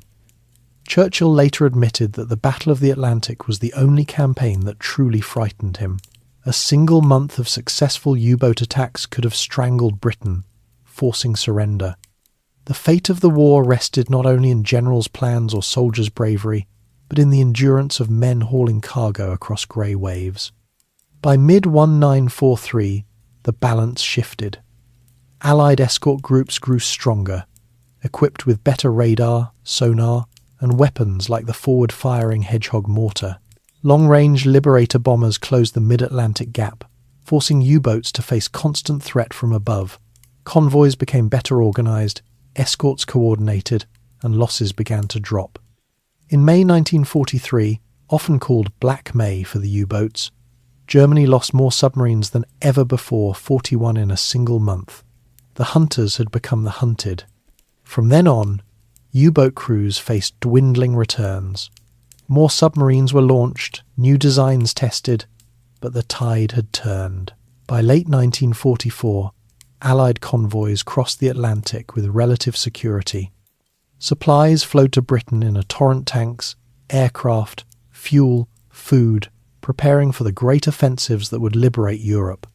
The Battle of the Atlantic was not glamorous. It had no dramatic landings to photograph, no famous cities captured in triumph. It was a war of attrition, fought in storms and darkness, in fear and endurance. Its heroes were often anonymous. A destroyer captain ramming a submarine, a codebreaker quietly deciphering a signal, a cook on a merchant ship serving meals minutes before torpedoes struck. Together, their efforts kept Britain alive, allowing the island nation to resist until the tide of war turned. The human cost was staggering. More than 30,000 merchant sailors from Britain alone were killed, their bodies lost to the sea. Thousands of naval crewmen perished. German U-boat losses reached over 28,000 men, a death rate higher than almost any other branch of service. The Atlantic became a graveyard without crosses, its only memorial the waves. Yet from that struggle came victory. Britain never starved. Convoys kept sailing. American industry supplied an ocean bridge of weapons and material. The Atlantic lifeline held, and because it held, the Allies could build the armies that would storm Normandy, liberate France, and march into Germany. The Battle of the Atlantic, though fought in silence and shadow, proved as decisive as any battle fought on land. When the war ended, survivors remembered not the glory of conquest, but the endurance of hardship. They spoke of nights staring at dark horizons, of friends lost in sudden flashes of fire, of the endless sound of the sea. For many, the Atlantic remained in their dreams, both as a place of terror and as the stage of their quiet heroism. The Battle of the Atlantic was not just about ships and submarines. It was about the endurance of nations. It was about whether Britain could hold on long enough for the Allies to regroup and strike back. It was about whether the free world could survive the long night of war. And in the end, through courage, technology, and sacrifice, the lifeline held firm. Operation Barbarossa, the invasion of the Soviet Union. By the spring of 1941, Europe lay almost entirely under Hitler's grip. Poland had fallen, Norway and Denmark subdued, France humiliated, and the Balkans forced into submission. Only Britain remained defiant across the Channel, battered but unbroken. Yet in Hitler's mind, Britain was not the ultimate enemy. For him, the true prize, the ultimate battlefield, lay in the east. There stretched the vast plains of the Soviet Union, a land of immense resources, fertile soil, and millions of people he considered racially and ideologically inferior. In his vision of empire, it was to be conquered, colonized, and exploited. Operation Barbarossa, named after the medieval German Emperor Frederick Barbarossa, became the plan to achieve this goal. It would be the largest military operation in history, a gamble of staggering scale. The seeds of this invasion had been sown years earlier. In Mein Kampf, Hitler had written of Lebensraum, living space for the German people. He saw the fertile lands of Ukraine and the oil fields of the Caucasus as essential to sustaining his empire. The destruction of Judeo-Bolshevism, as he called the Soviet regime, was framed not just as a political necessity, but as an ideological crusade. In his mind, defeating the Soviet Union would not only eliminate Germany's greatest continental rival, but also provide the resources to sustain an eternal Reich. Yet only 2 years before, Hitler had signed the Molotov-Ribbentrop Pact, a non-aggression treaty with Stalin that carved up Eastern Europe. It had allowed Germany to invade Poland without fear of Soviet intervention and brought valuable raw materials from the USSR into the Reich. But the pact was always temporary in Hitler's eyes. Stalin, for his part, distrusted Hitler deeply, yet believed he could buy time to rearm. Both men knew the peace was fragile, but neither expected it to end with the sudden ferocity of June 1941. On June 22nd, 1941, as dawn broke across the eastern horizon, 3 million German soldiers surged across a front stretching nearly 1,800 miles.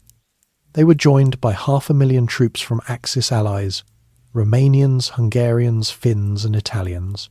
It was the greatest invasion force ever assembled, supported by 3,500 tanks, 7,000 artillery pieces and 2,000 aircraft. The Soviet border defences, thinly spread and poorly prepared, were caught almost entirely by surprise. The German advance followed the now familiar pattern of blitzkrieg, fast-moving armoured spearheads slicing through lines, supported by relentless airstrikes and followed by infantry divisions to encircle and annihilate pockets of defenders. Entire Soviet armies were trapped within days, surrounded in vast cauldrons from which few escaped. Prisoners marched westward in columns that stretched for miles. Villages were burned, roads clogged with refugees, fields churned to mud under tank tracks. At first, the success was breathtaking. In the opening weeks, the Wehrmacht captured hundreds of thousands of prisoners and advanced hundreds of miles into Soviet territory. The Luftwaffe struck devastating blows, destroying thousands of Soviet planes, many still on the ground. Cities like Minsk and Smolensk fell in quick succession. German officers reported with astonishment the speed and scale of their victories. To them, it seemed that Stalin's regime might collapse before the year's end. But beneath the surface, the campaign was already sowing the seeds of its own failure. The Soviet Union, though stunned, was vast beyond comprehension. Its armies, though mauled, were immense in number. Its people, though terrorized, possessed a resilience forged in decades of hardship. And unlike France or Poland, the Soviet state would not surrender after a few crushing defeats. Instead, it mobilized with astonishing determination, summoning reserves from the Urals, Siberia, and Central Asia. Stalin himself was shaken in the first days. Shocked by the scale of the invasion, he retreated into silence at his dacha outside Moscow. Some in his circle wondered if he had lost his nerve, but within days he returned, addressing the nation on July 3rd in a rare radio broadcast. Calling his people brothers and sisters, he invoked the memory of Russia's long history of invasions from Napoleon to the Mongols and framed the struggle as a patriotic war for survival. It was the beginning of what the Soviets would call the Great Patriotic War, a term that transformed the conflict from one of ideology to one of national existence. The German plan divided the invasion into three main thrusts. Army Group North advanced toward Leningrad, seeking to capture the city and link up with Finnish forces. Army Group Center, the most powerful, drove toward Moscow, the political and logistical heart of the Soviet Union. Army Group South struck into Ukraine, aiming for its rich farmland and eventually the oil of the Caucasus. Each advance achieved dramatic gains in the summer of 1941. Kiev, Kharkov, and Smolensk fell. Millions of Soviet soldiers were captured, their fates sealed in grim prison camps where starvation and disease claimed countless lives. Behind the front, the war took on an even darker character. This was no ordinary conquest. Hitler's orders framed it as a war of annihilation.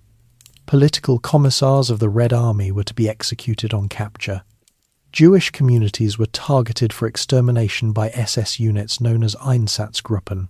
They followed the army, rounding up men, women and children, forcing them to dig their own graves before shooting them en masse. Entire villages disappeared in days. The Holocaust, already begun, expanded dramatically in the wake of Barbarossa, entwining genocide with military conquest. Despite these atrocities, Soviet resistance stiffened. In Leningrad, citizens prepared for siege, building defences, stockpiling food and digging trenches. In Moscow, factories were dismantled and transported eastward, beyond the reach of German bombers, reassembled in the Urals to continue production. Across the countryside, partisans emerged, striking German supply lines, ambushing patrols, and fading back into forests. The vastness of the land itself became a weapon. German supply lines stretched thin, trucks and horses bogged down in mud as autumn rains turned roads into quagmires. By October, German forces approached Moscow. The capital braced for disaster. Civilians dug anti-tank ditches with bare hands. Students joined militias, and thousands prepared to defend their homes street by street. Snow began to fall, the first whispers of the Russian winter that had defeated Napoleon more than a century earlier. The Germans, lacking adequate winter clothing and supplies, pressed forward in bitter cold. Frostbite maimed soldiers as much as bullets. Engines froze, weapons jammed, horses died in droves. Still, German units advanced to within sight of Moscow's outskirts. Some could see the spires of the Kremlin through binoculars. Yet here, the tide turned. Soviet reinforcements, drawn from reserves in Siberia and the Far East, arrived just as the Germans reached exhaustion. Stalin had gambled that Japan would not attack from the east, and he was right. Freed from that fear, he moved fresh divisions west. In December 1941, under the command of General Georgy Zhukov, the Red Army launched a massive counteroffensive. Soviet troops, hardened by Siberian winters, surged against the frozen, weary Germans. For the first time, the Wehrmacht was forced into retreat. The dream of a quick victory was shattered. The failure to capture Moscow marked a turning point. Hitler had underestimated the Soviet Union's capacity to endure, its ability to replace lost armies, and the savagery with which it would defend its homeland. The war in the East, meant to be swift, became a war of attrition, fought across endless steppes and forests, in mud, snow, and fire. The scale of casualties was almost unimaginable. By the end of 1941, Millions were dead on both sides, and yet the war was only beginning. Operation Barbarossa was more than a military campaign. It was an ideological crusade and a clash of civilizations. For Hitler, it was the struggle to impose his vision of a racial empire. For the Soviet Union, it was survival itself. The brutality on both sides exceeded anything the world had seen before. Villages burned, cities starved, prisoners perished in camps, and civilians endured horrors beyond comprehension. The Eastern Front became the bloodiest theatre of the entire war, consuming men and material on a scale that dwarfed every other battlefield. As 1941 turned to 1942, neither side had achieved decisive victory. Germany had failed to deliver the knockout blow, but it still held vast swathes of Soviet territory. The Soviet Union had survived the first onslaught, but at staggering cost. Entire armies had been annihilated, cities destroyed, millions dead or displaced. Yet the Soviet state endured, its factories humming far from the front, its soldiers preparing for the long fight ahead. Operation Barbarossa had begun with confidence, with visions of triumph and empire. It ended in stalemate and blood, a frozen battlefield stretching from the Baltic to the Black Sea, littered with wreckage and corpses. For Germany, it was the beginning of a war it could not easily win, a war of attrition against an enemy too vast, too resilient, too determined. For the Soviet Union, it was the beginning of a nightmare that would last 4 years, a crucible of suffering and endurance that would shape the destiny of nations. The invasion of the Soviet Union was the turning point that defined the Second World War. It opened the Eastern Front, the vast theatre where the majority of the war's blood would be spilled. It transformed the conflict into a total war of annihilation, where victory meant survival and defeat meant extinction. And though 1941 ended without decision, it set the stage for the titanic battles to come. Stalingrad, Kursk, and the long, grueling road to Berlin. The Eastern Front deepens, Stalingrad and the turning tide. The failure to capture Moscow in the winter of 1941 had shaken the myth of German invincibility, but it had not broken Hitler's ambition. For him, the Soviet Union was still the ultimate prize, and the war in the East would decide the fate of the world. As spring returned in 1942, he launched new offensives with renewed determination. This time, his gaze shifted south, toward the rich farmlands of Ukraine and, beyond them, the oil fields of the Caucasus. Oil was the lifeblood of modern war. Without it, tanks would not move, planes would not fly, and factories would grind to a halt. Hitler believed that by seizing Soviet oil, he could fuel the Reich forever and strangle the Red Army's ability to resist. The plan, codenamed Case Blue, began in the summer of 1942. German armies surged forward once again, sweeping through southern Russia with devastating force. They captured Rostov, gateway to the Caucasus, and pressed onward. Yet as they advanced deeper, their lines stretched thinner, their supply chains longer. The Soviet Union, though battered, had learned from the disasters of 1941. Factories had been relocated beyond the Urals, producing tanks, guns and planes in astonishing numbers. Reserves were mobilized, and the Red Army, though still suffering heavy losses, fought with growing discipline. Amid this vast campaign, one city emerged as the focal point of the struggle: Stalingrad. Lying on the banks of the Volga River, it was not only an industrial hub but also a symbol. Its name, tied to Stalin himself, made it a target Hitler could not resist. To seize Stalingrad would be to strike a blow at the heart of Soviet morale. To defend it became, for Stalin, a matter of pride and survival. Thus began one of the most savage battles in human history. In August 1942, the German Sixth Army, commanded by General Friedrich Paulus, reached the outskirts of Stalingrad. The Luftwaffe unleashed a bombardment that reduced much of the city to rubble. Entire districts were flattened. Streets turned into moonscapes of shattered brick and twisted steel. Civilians who had not evacuated huddled in basements, their lives reduced to hiding from falling bombs and scavenging for food. Yet beneath the destruction, the Soviet defenders prepared for a desperate stand. Urban warfare consumed the city. Block by block, house by house, room by room, soldiers fought with grenades, knives, and bayonets.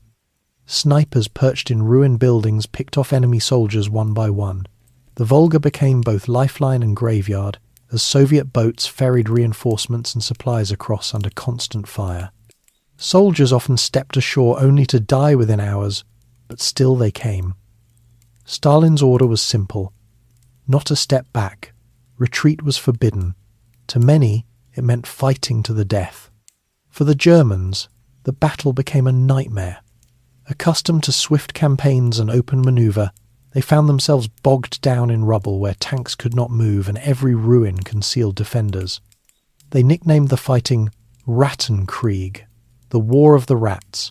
Men battled for control of single factories, stairwells, even individual rooms. The Red October factory, the tractor factory, the grain elevator, all became epic battlegrounds where survival was measured in yards, casualties mounted, and morale frayed, but Hitler demanded victory at all costs. Winter returned, and with it, the tide began to turn. In November 1942, the Soviets launched Operation Uranus, a massive counteroffensive. Instead of attacking the city directly, they struck at the weaker Romanian and Hungarian forces guarding the flanks of the German Sixth Army. The plan worked brilliantly. Soviet armies encircled Stalingrad, trapping more than 250,000 Axis troops inside. The hunters had become the hunted. For Paulus and his men, the encirclement was catastrophic. Supplies dwindled rapidly. The Luftwaffe promised an airlift, but it could deliver only a fraction of what was needed. Hunger gnawed at soldiers as rations shrank. Horses were slaughtered for food. Men boiled leather for soup. Ammunition ran low, and the wounded lay untreated in freezing cellars. Temperatures plunged, and soldiers wrapped themselves in rags against the bitter cold. The once proud Sixth Army, spearhead of the Wehrmacht, became a starving, desperate mob. Hitler, refusing to accept retreat, ordered Paulus to hold the city at all costs. Relief attempts, such as Operation Winter Storm led by Field Marshal Erich von Manstein, failed to break the encirclement. As the weeks dragged on, the fate of the Sixth Army was sealed. On January 31st, 1943, Paulus surrendered the southern pocket of Stalingrad. 2 days later, the northern pocket fell. Nearly 100,000 survivors marched into captivity, skeletal and frostbitten, many never to return. Of the original army, only a fraction would live to see Germany again. The victory at Stalingrad was more than a battle won. It was a turning point. For the first time, an entire German field army had been annihilated. The aura of invincibility surrounding Hitler's forces was shattered. Across the world, headlines proclaimed the triumph. In occupied Europe, resistance movements drew new hope. In Washington and London, leaders saw that the Red Army was not only surviving but beginning to push back. For the Soviet people, it was proof that the tide could be turned, that sacrifice could yield victory. Yet the cost was almost unimaginable. Historians estimate that nearly 2 million people, soldiers and civilians, died in the Stalingrad campaign. Streets ran with blood, factories collapsed into rubble, and the Volga carried bodies downstream. The city itself was almost entirely destroyed, its population decimated. Survivors bore scars that lasted a lifetime, memories of hunger, cold, and endless death. Stalingrad became not just a place, but a symbol of endurance amid horror. In the months that followed, the Soviets pressed their advantage. Their armies advanced westward, liberating territory, reclaiming towns once lost. In the summer of 1943, the Germans attempted to regain the initiative at Kursk, launching the largest tank battle in history. But by then, the balance had shifted. Soviet industry outproduced the Reich, its armies swelled with new recruits, and its commanders learned from hard experience. At Kursk, German armour was smashed, and from then on the Red Army carried the momentum. Stalingrad and Kursk marked the beginning of the end for Germany on the Eastern Front. The Wehrmacht, once unstoppable, was now on the defensive, retreating step by step toward its own borders. The Soviet Union, though devastated, was transformed into an unstoppable juggernaut, determined to drive the invader from its soil and beyond. The Eastern Front became a furnace of suffering. Entire villages were erased, millions displaced, famine and disease spreading in the wake of war. Yet amid this destruction, the tide had shifted irreversibly. The Red Army would not stop at Stalingrad or Kursk.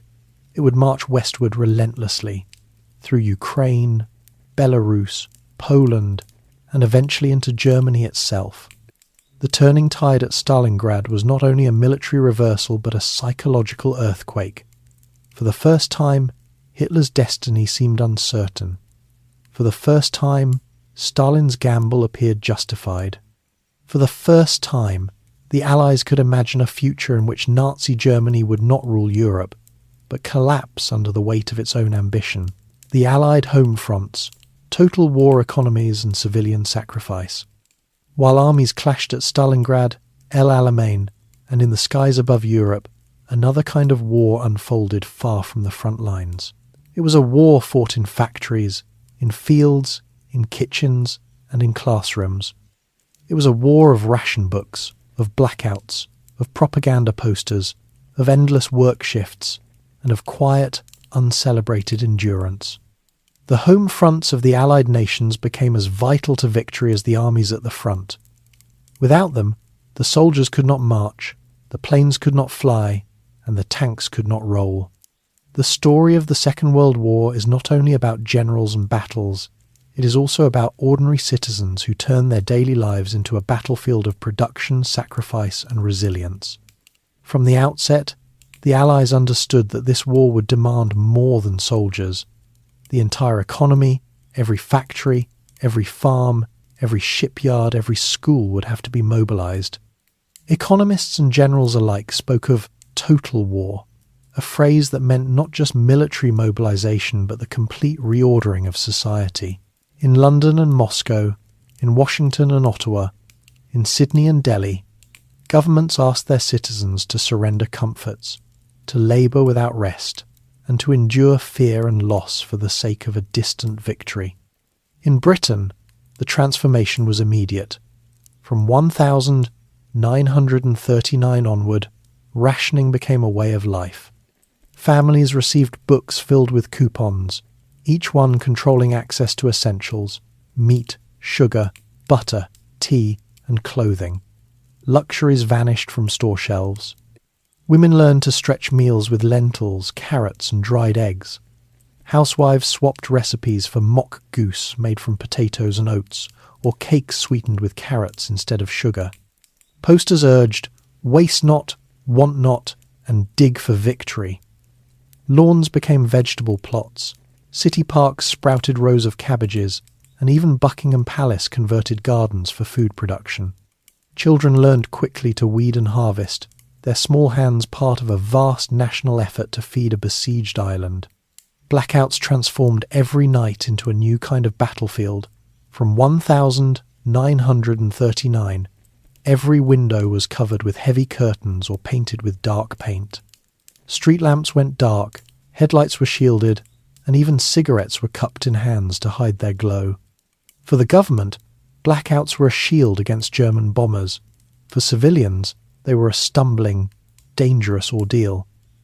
Accidents multiplied as pedestrians collided in the dark or cars skidded unseen.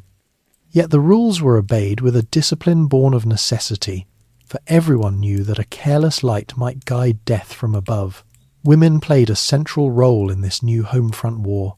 With millions of men in uniform, the labour force shrank, and women filled the gap. They became bus drivers, welders, mechanics and engineers. In the Women's Land Army, they donned boots and overalls to plough fields, milk cows and harvest crops. In munitions factories, they worked with dangerous chemicals, their skin sometimes turning yellow from exposure to TNT. They endured long shifts, constant danger, and skepticism from those who doubted their ability.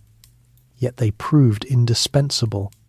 The iconic figure of Rosie the Riveter in the United States found her counterpart in Britain, Canada, and Australia, a symbol of female strength and patriotism. Children, too, were drawn into the war. In Britain, millions were evacuated from cities threatened by bombing, sent to the countryside with gas masks slung around their necks and small suitcases clutched in hand. Some found warmth and kindness in rural foster homes. Others endured neglect or cruelty. For many, the evacuation was a trauma never forgotten, a sudden uprooting that left scars of loneliness and fear. Those who remained in cities endured nights in shelters, school days interrupted by raids, and lessons carried out in makeshift classrooms among ruins. Childhood became a mixture of ordinary play and extraordinary danger. Propaganda became the glue that held home fronts together. Governments invested heavily in posters, films, and radio broadcasts designed to inspire, comfort, and cajole. In Britain, posters proclaimed, "Careless talk costs lives, warning against gossip that might aid spies." In the United States, bright-coloured posters urged people to buy war bonds, conserve fuel, and plant victory gardens. In the Soviet Union, propaganda reached epic proportions. Posters depicted the motherland as a strong, grieving woman, calling her sons to defend her. Films and songs glorified sacrifice and endurance. The message was always the same. The war was everyone's responsibility, and victory required unity. Across the Atlantic, the United States underwent an industrial miracle. Before Pearl Harbor, America's factories produced cars, refrigerators, and consumer goods. By 1942, they were producing tanks, bombers, rifles, and ships in quantities the world had never seen. The nation became, in President Roosevelt's words, the arsenal of democracy. Ford's massive Willow Run plant produced B-24 bombers at a rate of 1 per hour. Shipyards launched Liberty ships in days rather than months. Women entered the workforce in unprecedented numbers, their bandanas and overalls replacing aprons. The image of Rosie the Riveter, sleeves rolled and muscles flexed, captured the spirit of transformation. The mobilization reshaped American society. Unemployment, still high from the Great Depression, vanished as millions found work in factories and shipyards. African Americans migrated from the rural South to industrial cities in the North and West, seeking jobs and opportunity. Though they faced discrimination and segregation, they also found new strength in the Double V campaign victory abroad against fascism and victory at home against racism. Native Americans, too, contributed. The Navajo code talkers developed an unbreakable code based on their language, which proved vital in the Pacific War. In every corner of American society, the war brought change, opportunity, and challenge. In the Soviet Union, the home front was a crucible of suffering and resilience unlike any other. When German armies invaded in 1941, entire factories were dismantled piece by piece and transported eastward, beyond the reach of Luftwaffe bombers. Thousands of trains carried machinery, workers, and families across the Urals to Siberia. There, in freezing conditions, they were reassembled and production resumed, often in crude wooden sheds. Workers, many of them women and teenagers, laboured 12-hour shifts without heat, food, or rest. Yet from these relocated factories came the tanks, planes, and artillery that sustained the Red Army. Civilians endured unimaginable hardship. In Leningrad, surrounded by German forces for nearly 900 days, the population starved. Bread rations dropped to mere ounces a day. People ate pets, wallpaper paste, and even leather to survive.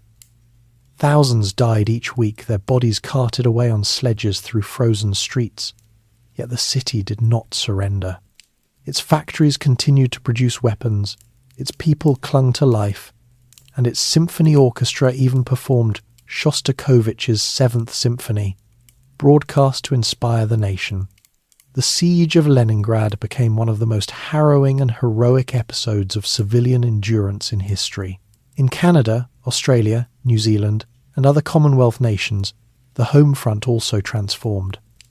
Canadians produced vast amounts of food, weapons, and aircraft. Australian factories built warplanes and ships, while farmers supplied food for Britain and the Pacific. New Zealanders, though far from Europe, contributed manpower and resources. For all these nations, the war reshaped economies and societies, binding them tightly to the Allied cause. Rationing and scarcity affected every home front. In the United States, gasoline and rubber were tightly controlled. Families received ration books with coupons for fuel, meat, sugar, and canned goods. Victory Gardens supplied fresh vegetables, supplementing short supplies. Children collected scrap metal, rubber, and paper for recycling drives. Schoolyards and churches held scrap collections, teaching the young that even small efforts mattered. In Britain, clothing was rationed, leading to campaigns for make, do, and mend. Old garments were patched and repurposed, creativity replacing consumption, fashion adapted to austerity, with simple designs and practical fabrics. The war also brought profound changes to daily life. In Britain and Germany alike, people carried gas masks everywhere, fearing chemical attacks. In the United States, air raid drills and blackouts prepared cities for attacks that never came. In the Soviet Union, civilians lived under constant bombardment, their homes destroyed, their families scattered. Across the world, people lived with uncertainty, never knowing when a telegram might arrive announcing the death of a loved one at the front. Entertainment and culture became weapons of morale. Hollywood produced films that glorified the war effort, from patriotic musicals to documentaries. Stars like Humphrey Bogart and Bette Davis promoted war bonds. In Britain, the BBC broadcast news and comedy shows that comforted listeners huddled in shelters. Music provided escape and courage. Vera Lynn's "We'll Meet Again" became an anthem of hope. Her voice carried across airwaves to soldiers and civilians alike. In the Soviet Union, folk songs and stirring marches reminded people of their heritage and resilience. The psychological burden of the home front was immense. Nights spent in shelters, days spent queuing for rations, the constant fear of loss all weighed heavily, yet communities found ways to endure. Neighbours shared food, strangers helped dig out rubble, volunteers staffed hospitals and canteens. Churches, mosques, synagogues, and temples became centres of comfort. Amid fear and grief, people discovered solidarity. The war accelerated social change. Women's expanded role in the workforce challenged traditional gender roles. Though many were expected to return to domestic life after the war, the memory of independence and capability remained. In the United States, the migration of African Americans into industrial jobs laid foundations for the civil rights movement. In the Soviet Union, the sacrifices of women, children, and elderly citizens became part of national mythology. Across the Commonwealth, the war spurred movements for independence, as colonized peoples questioned why they should fight for freedom abroad while denied it at home. By 1943, the Allied home fronts had achieved a level of mobilization that dwarfed the Axis. American factories outproduced Germany and Japan combined.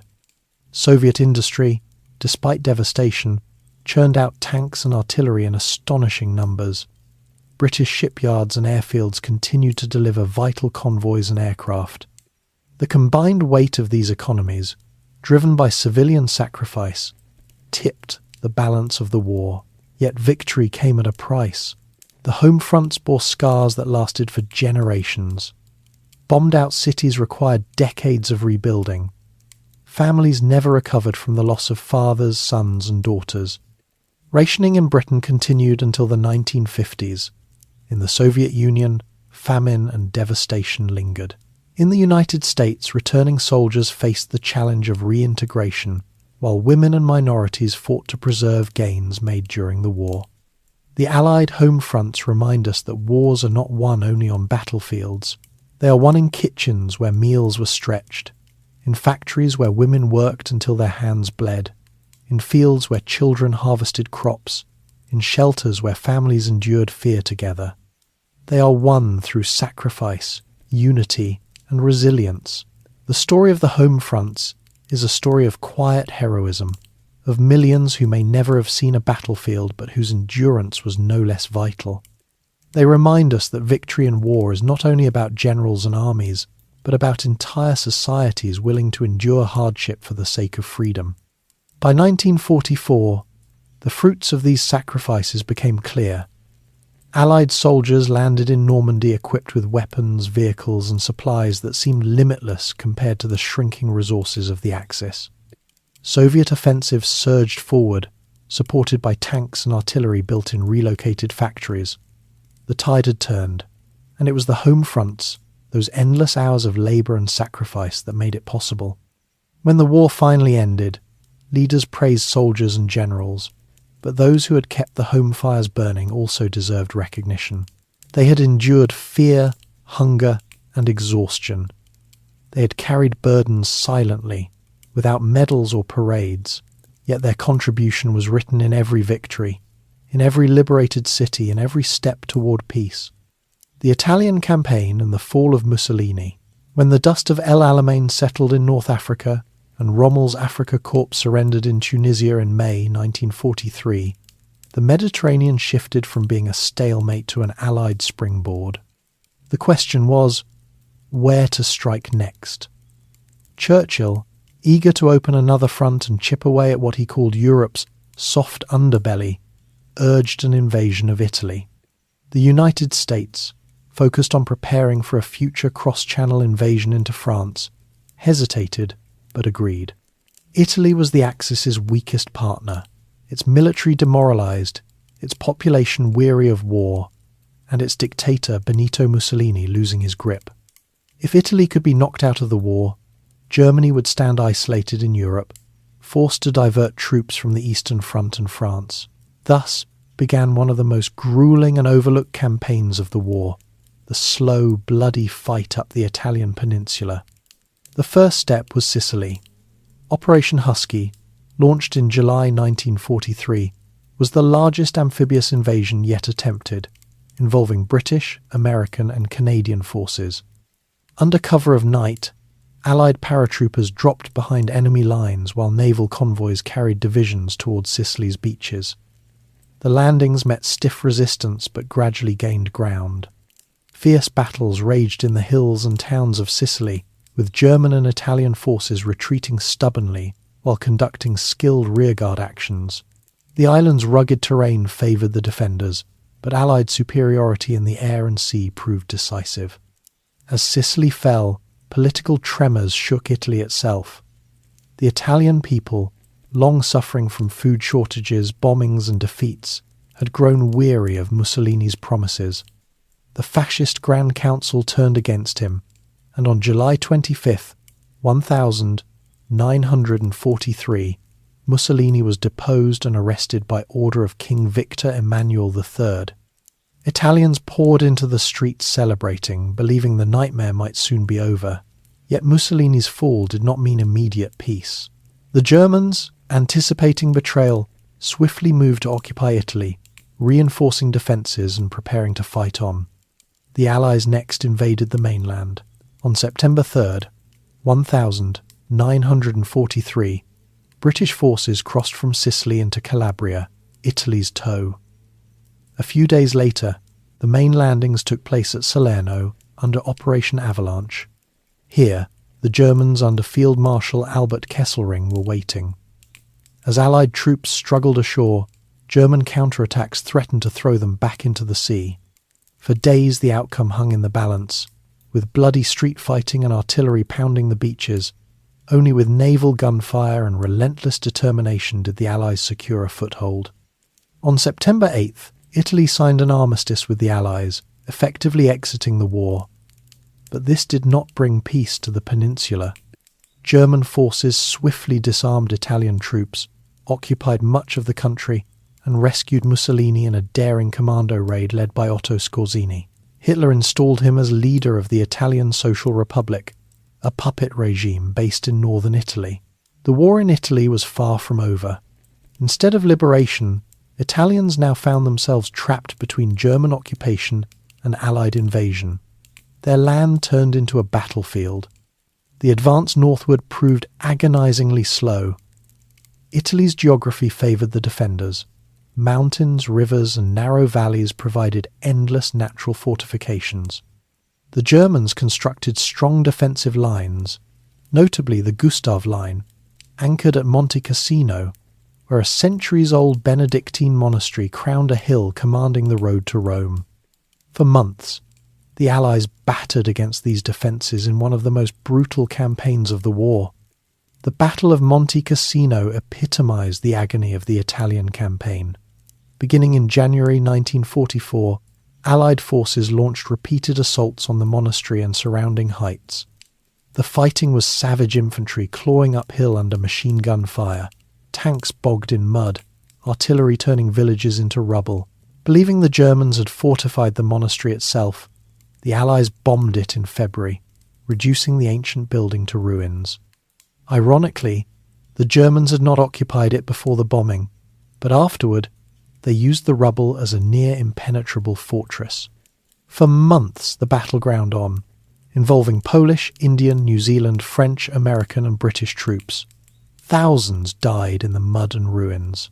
Only in May 1944 did the Allies finally break through, the Polish II Corps planting their flag on the shattered monastery. While Monte Cassino consumed lives, another bold manoeuvre unfolded. In January 1944, the Allies launched Operation Shingle, an amphibious landing at Anzio, just south of Rome. The goal was to outflank German defences and speed the advance north. At first, the landing succeeded with little opposition, but Allied commanders hesitated to push inland. This delay allowed Kesselring to rush reinforcements and encircle the beachhead. Fierce fighting ensued as Allied troops found themselves trapped, bombarded and counterattacked. The Battle of Anzio dragged on for months in muddy trenches reminiscent of the First World War. Finally, in May 1944, coordinated offensives broke the deadlock, and Rome fell to the Allies on June 4th, 2 days before D-Day in Normandy. The capture of Rome was a symbolic victory, the first Axis capital liberated. Crowds cheered in the streets, church bells rang, and for a moment the city breathed free. But the war in Italy was far from finished. German forces retreated north, establishing new defensive lines through the Apennine Mountains. The campaign dragged into late 1944 and 1945, with bitter fighting through Florence, Bologna and the Po Valley. Each advance was contested fiercely, each river crossing paid for in blood. For civilians, the Italian campaign was a nightmare. Villages were bombed, towns shelled, and farmland turned into battlefields. Millions were displaced, and hunger stalked the land. Partisan groups rose in the north, sabotaging German supply lines, ambushing convoys, and clashing with fascist loyalists. The resistance movement, fueled by ordinary Italians, became a crucial partner to the Allies, gathering intelligence and tying down German forces. But reprisals were brutal massacres, deportations and executions scarred communities. By spring 1945, the end was near. Allied forces launched a final offensive in April, breaking through the last German lines in the north. Cities fell, one after another. On April 25th, Italian partisans captured Mussolini as he tried to flee towards Switzerland. 2 days later, he was executed. His body hung in Milan as a grim symbol of fascism's collapse. Within days, German forces in Italy surrendered. The Italian campaign had been long, bloody, and often overshadowed by other fronts. Casualties were enormous. Hundreds of thousands killed, wounded, or captured on both sides, with civilians suffering terribly. The campaign tied down German divisions that might have fought in France or Russia, draining resources from the Reich. It also revealed the limits of Churchill's soft underbelly. The terrain of Italy proved anything but soft. The mountains turned every mile into a fortress. Yet the campaign achieved its goals. Italy was removed from the Axis, the Mediterranean secured, and Germany stretched thinner and thinner. For the soldiers who fought there, Americans slogging through mud at Anzio, Poles dying on the slopes of Monte Cassino, Indians and Gurkhas scaling cliffs in the Apennines, French North Africans charging through villages, the campaign was unforgettable. For Italians, it was a story of occupation, liberation, and civil war, of suffering and courage, of a nation caught between powers. The fall of Mussolini marked more than the collapse of one dictator. It symbolized the unraveling of fascism in Europe. Once, Mussolini had strutted as Hitler's senior partner, boasting of empire. By 1945, he died, reviled, his body desecrated by his own people. His fate was a warning to tyrants and a signal to the world that the Axis dream of domination was crumbling. D-Day and the liberation of France. By the summer of 1944, the Allies knew that victory in Europe required one thing above all: the liberation of France.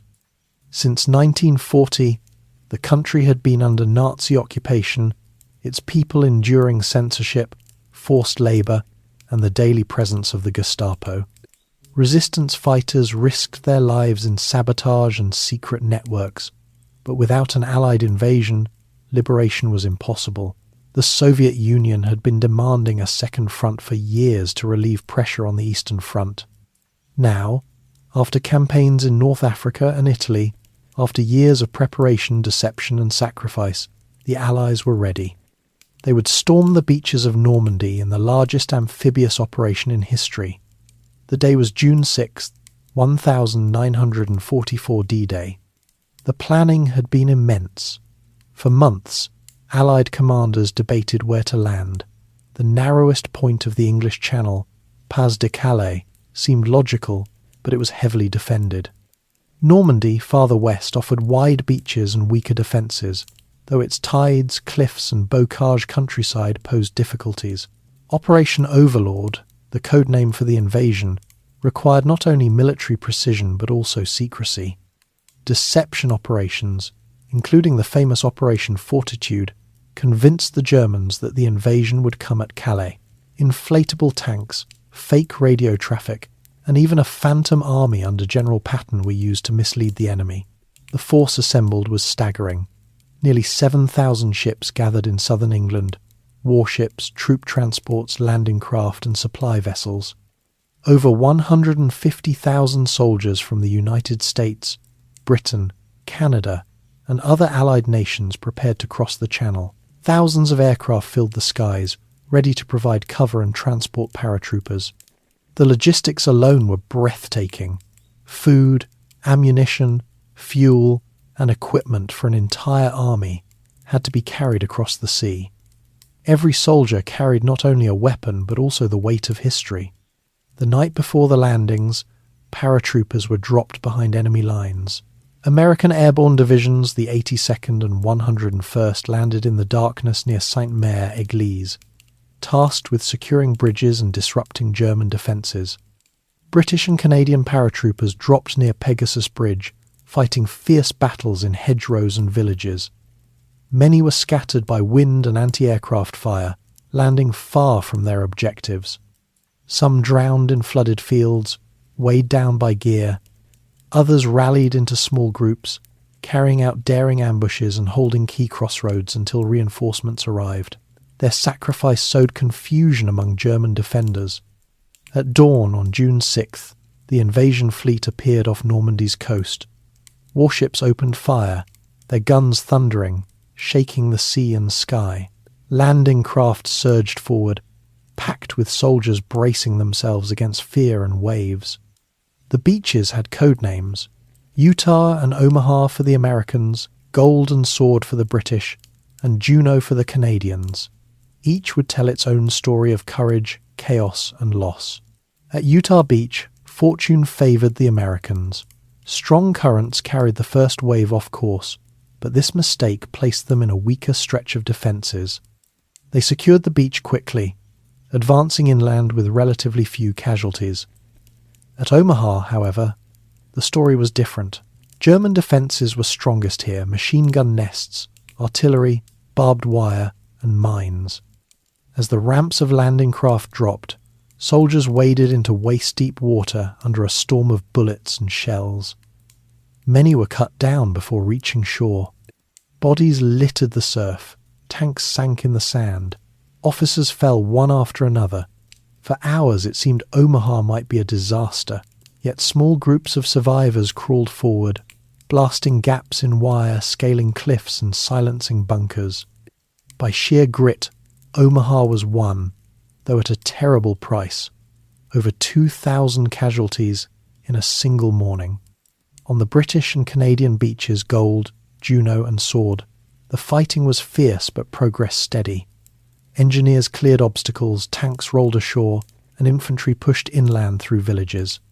Canadian troops at Juno faced deadly fire, but advanced farther inland than any other force on D-Day. British units captured key towns and linked with paratroopers at Pegasus Bridge, securing the eastern flank. By nightfall, despite heavy losses, 5 beachheads had been established. The Atlantic Wall, Hitler's great line of coastal defences, had been breached. The liberation of France, however, was not won in a single day. The Normandy campaign stretched for weeks, grinding through hedgerows, villages and fields. The bocage countryside, dense hedges and narrow lanes favoured defenders. German forces, including elite panzer divisions, counterattacked fiercely. Villages were reduced to rubble, tanks ambushed at close range, soldiers engaged in bitter hand-to-hand combat. The fighting was slow and costly, with each mile contested. In late June, the Allies captured Cherbourg, securing a crucial port. Yet the real breakout came in July with Operation Cobra, spearheaded by American forces. Thousands of bombers carpet-bombed German positions, blasting gaps in their lines. Infantry and armour surged through, racing across open countryside. German units, worn down by attrition and cut off from supplies, began to collapse. The Allies poured through the breach, encircling tens of thousands of German troops at the Falaise pocket. The road to Paris was open. Paris itself had been under occupation since 1940. The City of Lights, once vibrant, had endured years of rationing, censorship, and fear. The French resistance grew bolder as the Allies advanced, staging uprisings and sabotaging German forces. In August 1944, Parisians rose in open revolt, seizing police stations and barricading streets. The Allies raced to join them. On August 25th, the French 2nd Armoured Division, alongside American units, entered the city. Crowds cheered, church bells rang, and General Charles de Gaulle marched down the Champs-Élysées, declaring, "Paris liberated." It was one of the most emotional moments of the war, a symbol that Nazi tyranny was breaking. But liberation came at a heavy cost. Normandy's towns and villages lay in ruins, bombed and shelled into rubble. Civilians suffered terribly caught between advancing and retreating armies, bombed from the air, driven from their homes. Tens of thousands were killed in the fighting, and survivors faced the task of rebuilding shattered lives. Yet their sacrifices, alongside those of soldiers, made freedom possible. Strategically, D-Day and the liberation of France changed everything. It gave the Allies a permanent foothold in Western Europe, allowing them to launch offensives into Belgium, the Netherlands, and ultimately Germany itself. It relieved pressure on the Soviet Union, fulfilling the promise of a second front. It demonstrated the power of Allied cooperation: American industry, British planning, Canadian valour, French resistance, and countless others united in purpose. For the soldiers who fought there, the memories never faded. Some spoke of terror on the beaches, of comrades lost in the surf, of the strange beauty of dawn over the Channel. Others remembered the gratitude of French villagers, offering flowers and wine to dusty, weary liberators. D-Day was both horror and triumph, death and liberation bound together in a single day. The liberation of France did not end the war. but it marked the beginning of the end. Hitler's grip on Western Europe was broken. The Reich faced enemies advancing from west, east and south. Though many battles still lay ahead, the Ardennes, the Rhine, Berlin itself, the tide had turned irreversibly. D-Day and the liberation of France remain etched in memory not only as military feats, but as symbols of hope and unity. They remind us that tyranny, no matter how entrenched, can be overcome when free nations stand together. The beaches of Normandy, once soaked in blood, are today places of pilgrimage, where rows of white crosses face the sea. They stand as silent witnesses to sacrifice, courage, and the enduring belief that freedom is worth any price. The Battle of the Bulge and Germany's last gamble. By late 1944, the Allies seemed unstoppable. France had been liberated, Paris free, and Allied armies were pressing toward the German border. From the east, the Red Army thundered forward, smashing through Eastern Europe and preparing to cross into Germany itself. To many observers, the war looked nearly won. Yet Adolf Hitler, isolated in his headquarters, obsessed with visions of reversing fate, prepared one last desperate stroke. He believed that if Germany could split the Western Allies, sow panic, and recapture the initiative, the war's outcome might change. Out of this dream of reversal came the Ardennes offensive, what the world would remember as the Battle of the Bulge. The Ardennes was a dense forest region stretching across Belgium and Luxembourg, a landscape of pine trees, rolling hills and narrow valleys. It was not an obvious place for a massive German attack. In 1940, German forces had surged through here to surprise France, but by 1944, most Allied planners considered it a quiet sector. Exhausted American divisions were stationed there to rest and refit, manning thin defensive lines with limited heavy weapons. Winter had set in, blanketing the land with snow and fog. To the Allies, it seemed the perfect place for quiet. No one expected Hitler to strike there, but Hitler had chosen it precisely for that reason. His plan, codenamed Operation Watch on the Rhine, aimed to smash through the Ardennes with armoured divisions, cross the Meuse River, and capture the vital port of Antwerp. By doing so, he hoped to cut off the British from the Americans, fracture their alliance, and force a negotiated peace in the West, allowing Germany to turn all its might against the Soviets. It was an audacious plan, fraught with risk. Germany's resources were stretched thin, fuel supplies scarce, and experienced soldiers depleted. Yet Hitler demanded it, and his generals, though doubtful, obeyed. On the morning of December 16th, 1944, the German offensive began. In the freezing pre-dawn darkness, over 200,000 German troops and nearly 1,000 tanks surged forward, supported by a massive artillery barrage. The quiet forest erupted with explosions. American outposts, caught completely off guard, were overrun. Thick fog grounded Allied aircraft, removing their greatest advantage. Panzer divisions, battle-hardened veterans of years of war, drove westward, crushing thin American lines. Confusion reigned. Units were cut off, communications severed. German commandos in American uniforms infiltrated behind the lines, spreading rumours, changing road signs, and sowing chaos. Bridges were captured, villages seized, and American troops forced into desperate retreats. Within days, the German advance punched deep into Allied territory, creating a huge bulge in the front lines, hence the name Battle of the Bulge. For young American soldiers, many new to combat, the attack was a nightmare. At Bastogne, Stringvith, and countless small villages, they fought to delay the German advance. At Bastogne, the 101st Airborne Division rushed in to hold the crossroads, found itself completely surrounded.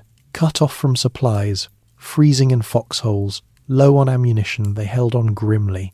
When a German delegation demanded their surrender, General Anthony McAuliffe gave a one-word reply: nuts. It became legendary, a symbol of defiance amid desperation. The weather was as much an enemy as the Germans. Snowstorms blanketed the Ardennes, temperatures plunged below freezing. Soldiers huddled in icy foxholes, their boots soaked, frostbite claiming fingers and toes. White camouflage cloaks blended with the snow, machine guns froze, and vehicles stalled in the cold. Visibility was poor, making ambushes sudden and deadly. Many men later recalled that the cold, hunger, and exhaustion were worse than enemy fire. Yet as days passed, cracks appeared in the German offensive. Fuel shortages plagued their advance without gasoline. Tanks stood idle. American engineers blew bridges and fuel depots, denying resources. Resistance stiffened at key points, slowing momentum. At St. Vith, stubborn defence by outnumbered American units delayed the Germans, crucially disrupting their timetable. Every hour lost weakened Hitler's gamble. By December 23rd, the skies cleared. Allied air power, grounded by fog, roared back to life. Fighters and bombers strafed German convoys, smashed supply lines, and pounded advancing armour. Paratroopers at Bastogne were resupplied from the air. The tide was turning. Then came General George S. Patton's Third Army. With astonishing speed, he pivoted his forces north, marching through snow and ice to relieve Bastogne. By December 26th, Patton's troops broke through, linking with the defenders. Bastogne had held, and with it, the German offensive began to unravel. The fighting, however, continued into January. German forces fought fiercely, unwilling to yield. Villages changed hands multiple times. Forests littered with burned-out tanks and bodies. Casualties mounted on both sides. In the end, over 80,000 American soldiers were killed, wounded, or missing the bloodiest battle fought by the US Army in the entire war. German losses were even greater. More than 100,000 men, tanks and aircraft they could never replace. Strategically, the Battle of the Bulge was catastrophic for Germany. Hitler had gambled his last reserves of armour and manpower on the offensive. Once lost, Germany had nothing left with which to mount major attacks in the west. The road into Germany lay open. In the east, the Soviets prepared their own massive winter offensive, pressing toward Berlin. The dream of dividing the Allies had failed. Yet the battle revealed more than just strategy. It showcased the resilience of ordinary soldiers, the young GIs who dug into frozen ground, the paratroopers who refused surrender, the tank crews who fought on despite overwhelming odds. It also tested Allied unity. Though surprised, the Allies recovered quickly, coordinating reinforcements and air power to counterattack. Far from dividing them, the German offensive strengthened their determination. For civilians in Belgium and Luxembourg, the battle was another chapter of suffering. Villages were bombed, homes destroyed, families displaced in the freezing cold. Many civilians aided the Allies with intelligence or shelter, while others endured reprisals from retreating Germans. Towns like Bastogne, Malmedy, and Houffalize became synonymous with both tragedy and courage. At Malmedy, captured American prisoners were massacred by SS troops, a war crime that shocked the world and steeled Allied resolve. The legacy of the Battle of the Bulge was profound. For the United States, it became a story of endurance, of young men thrown into chaos who stood firm against the last fury of the Reich. For Germany, it marked the end of hope. The offensive drained reserves, leaving the Western Front vulnerable to the Allied advance across the Rhine. For Europe, it was another scar forests filled with graves, villages rebuilt from rubble, memories of a winter of fear. When it was over, survivors spoke of snow-stained red, of silent forests littered with wreckage, of comrades frozen where they fell. They remembered the relief of clear skies, the thunder of Allied planes, the moment Patton's tanks broke through to Bastogne. They remembered the word nuts echoing as a defiant joke in the face of death. And they remembered that in the coldest winter, when the outcome seemed uncertain, determination had carried them through.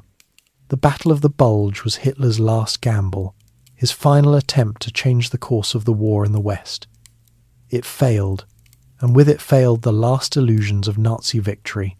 From that snowy forest the path led only one way, into Germany, across the Rhine, and ultimately to Berlin. The Reich was doomed, and the world moved toward the final bloody climax of the war in Europe, the fall of Berlin and the collapse of the Reich. By early 1945, the German Reich stood on the edge of destruction. From the west, Allied armies had crossed the Rhine and were pushing into the industrial heartland of the Ruhr. From the east, the Red Army thundered toward the Oder River, just miles from Berlin. Cities lay in ruins, transport was collapsing, and German civilians fled in endless columns of refugees before advancing armies. The 1,000-year Reich that Adolf Hitler had promised was disintegrating after only 12 years, and its final act would play out in the streets and bunkers of Berlin. The story of Berlin's fall is not simply one of military maneuvers. It is the tale of a nation in collapse, of civilians caught in the storm, of soldiers fighting hopelessly, and of leaders clinging to delusion. It is a story of vengeance and justice, of fire and ruin, and of an ending that would define the century. Hitler, increasingly isolated in his Führer bunker beneath the Reich Chancellery, refused to face reality.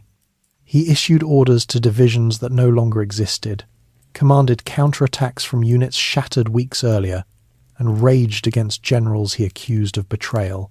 His inner circle, stripped of hope, continued to obey or cower. Around him the bunker filled with secretaries, officers, and aides who lived in a twilight world of flickering lights, stale air, and the distant rumble of artillery growing louder by the day. Meanwhile, Berlin prepared if such a word could be used for its fate. The city that once boasted of grand boulevards, theatres and monuments was already scarred by years of Allied bombing. Entire neighbourhoods lay in rubble. Water and power were sporadic. Food was scarce. Yet now, with the Soviets closing in, the Nazi regime demanded more sacrifice. Old men and young boys were conscripted into the Volkssturm, a people's militia armed with rifles from another era, or even Panzerfausts with little training. Hitler Youth members, barely teenagers, were ordered to hold street corners. Civilians dug trenches and erected barricades, knowing they faced the most experienced and ruthless army in the world. On April 16th, 1945, the final Soviet offensive began. Along the Oder River, Marshal Georgy Zhukov unleashed one of the greatest artillery barrages in history. Thousands of guns thundered at once, shaking the earth for miles. The Red Army surged forward, their objective clear: Berlin. Resistance was fierce at Silo Heights, the last natural barrier before the city. German defenders fought desperately, inflicting heavy casualties, but the Soviet tide was unstoppable. Within days, Soviet forces poured across the river and pressed westward. Other Soviet armies swung from the south, encircling the capital. By April 25th, Berlin was surrounded. The noose tightened, and inside, more than 2 million civilians braced for the storm. The battle for Berlin was unlike any other. Street by street, house by house, Soviet soldiers advanced. Tanks rolled through avenues, their guns blasting buildings into rubble. Snipers lurked in windows. Machine guns rattled from cellars. The Germans turned every intersection into a fortress, using rubble as barricades, mines in sewers, flamethrowers in alleys. For the Red Army, hardened by years of brutal combat at Stalingrad, Kursk and Leningrad, this was the final reckoning. Many sought vengeance for atrocities committed in their homeland. Civilians suffered terribly. Women feared the violence that swept with the conquering troops. Families huddled in basements, hoping to survive bombardment and assault. Fires consumed block after block until the city glowed red against the night sky. Inside the Führer bunker, Hitler's world shrank. Reports arrived hourly of lost districts, broken divisions, and betrayal. He raged at generals, sacked commanders, and cursed his own people for failing him. Yet he refused to leave Berlin, declaring he would die in the capital. His companions Eva Braun, who had been his mistress for years, secretaries who still typed his orders, and ministers who clung to power, lived in an atmosphere of surreal denial. Meals were eaten while shells shook the walls. Marriages were performed as artillery thundered overhead. In one final gesture of loyalty, Hitler married Eva Braun on April 29th. The following day, with Soviet troops only blocks away, he dictated his political testament, blaming Jews for the war, condemning his generals, and urging Germans to fight on. Then, on April 30th, 1945, Adolf Hitler took his own life with a pistol shot to the head, while Eva Braun swallowed cyanide beside him. Their bodies were burned in the garden above, consumed in the wreckage of the Reich they had built. Even with Hitler dead, the fighting raged on. Joseph Goebbels, Hitler's propaganda minister, briefly assumed leadership but killed himself and his family days later. Other Nazi officials attempted to flee or negotiate, but Berlin dissolved into chaos. Soviet troops pressed through the city centre, raising the red flag over the Reichstag on May 2nd, a moment captured in one of the most famous photographs of the war. The symbol of Nazi power had fallen. Berlin was in Soviet hands. The cost of the battle was immense. Nearly 80,000 Soviet soldiers were killed, and more than 250,000 wounded in the final assault. German losses were staggering, with hundreds of thousands killed, captured, or missing. Civilians suffered in numbers impossible to calculate, tens of thousands killed in bombardment, countless others victims of starvation, violence, or despair. The once mighty capital of the Reich was a shattered ruin, its streets littered with corpses, its monuments scarred by fire, its people broken. For Germany, the fall of Berlin was the end. On May 7th, German officials signed an unconditional surrender at Reims, France. On May 8th, the surrender was ratified in Berlin itself. The war in Europe was over. Crowds filled the streets of London, Paris and New York celebrating Victory in Europe Day, VE Day. Yet in Berlin there was no celebration, only silence and grief. For the survivors, the fall of Berlin was both liberation and devastation. Some felt relief that the nightmare was over, others feared what came next. Refugees streamed across a continent broken by war, searching for homes that no longer existed. Families mourned, loved ones lost in battle, in camps, in bombings, and in the shadows of Berlin's ruins, Allied troops uncovered evidence of crimes that shocked the conscience of the world.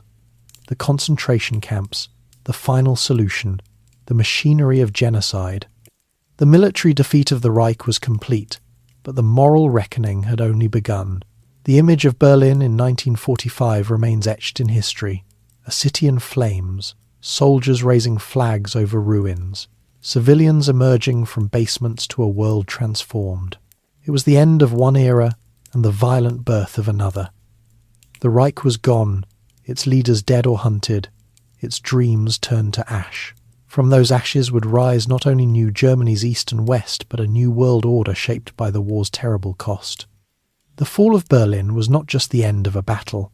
It was the end of the Second World War in Europe, the moment when the guns finally fell silent on the continent where the conflict had begun.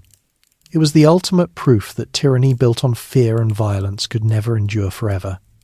And it was a warning, carved in stone and blood, of what happens when power is unchecked and humanity abandoned. Hiroshima, Nagasaki, and Japan's surrender.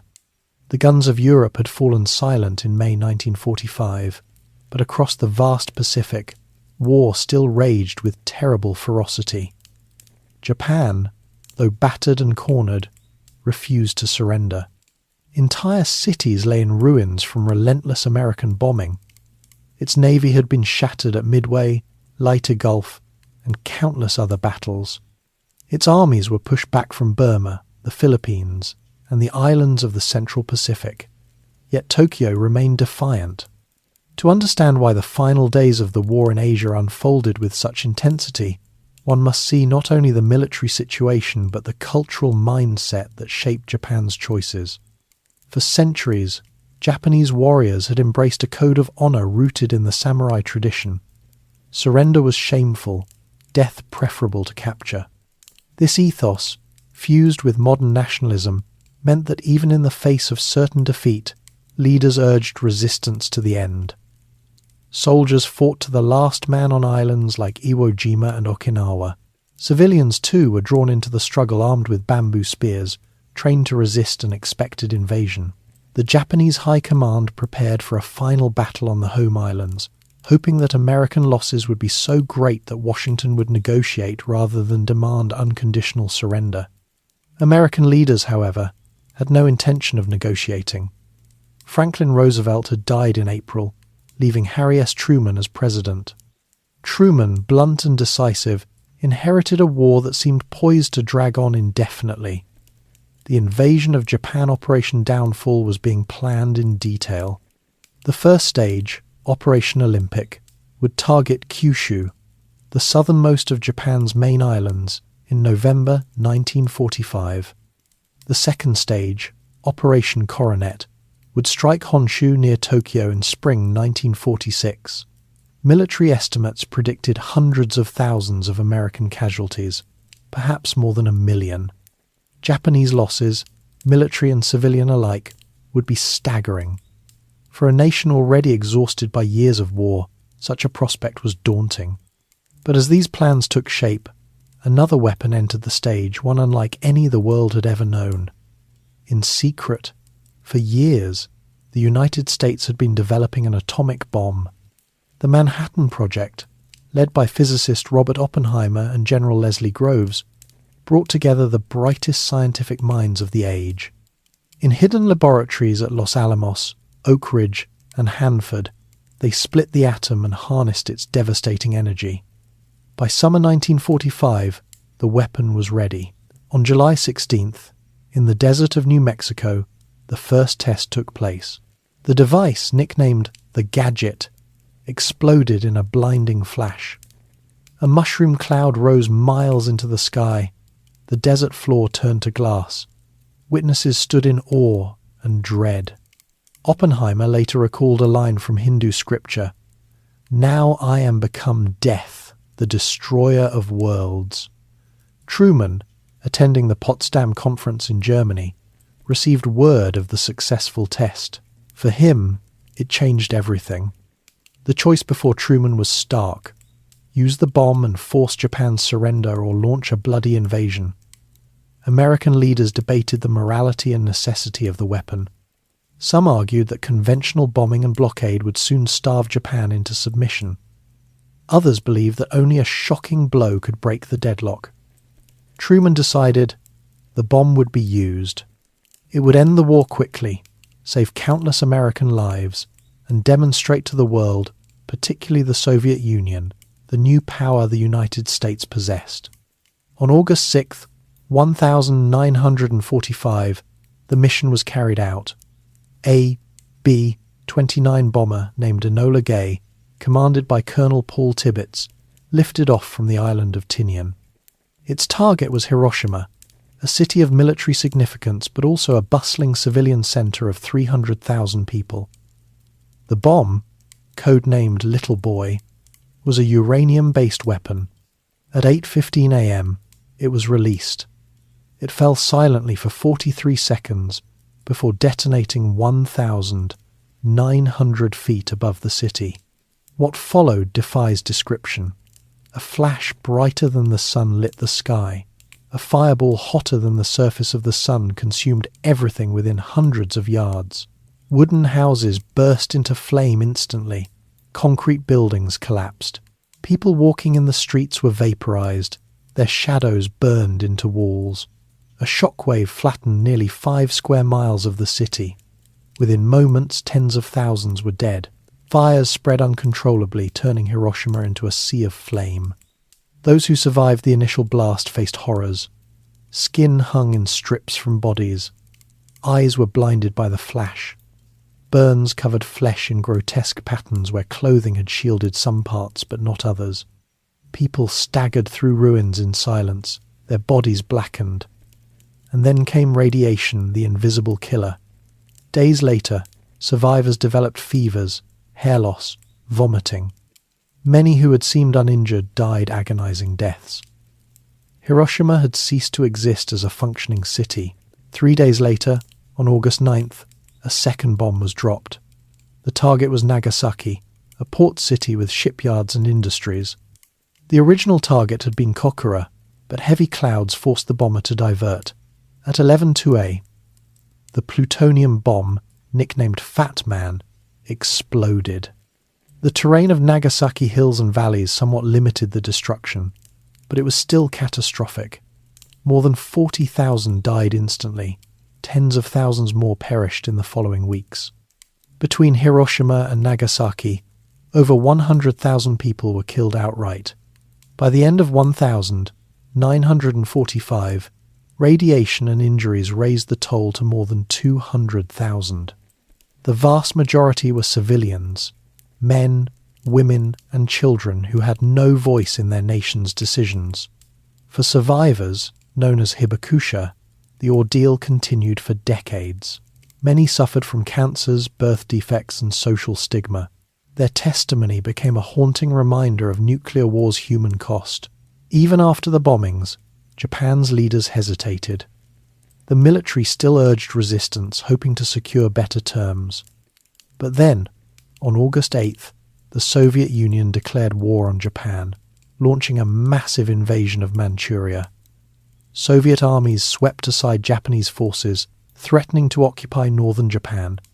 Now faced with atomic destruction and Soviet conquest, the Japanese government could no longer delay. On August 15th, 1945, Emperor Hirohito addressed his people by radio, the first time most Japanese had ever heard his voice. In solemn tones, he announced surrender. He did not use the word itself, but spoke of enduring the unendurable. For a society raised to see the emperor as divine, his words carried final authority. Across Japan, people wept, bowed, or sat in stunned silence. The war was over. Formal surrender came on September 2nd aboard the USS Missouri in Tokyo Bay.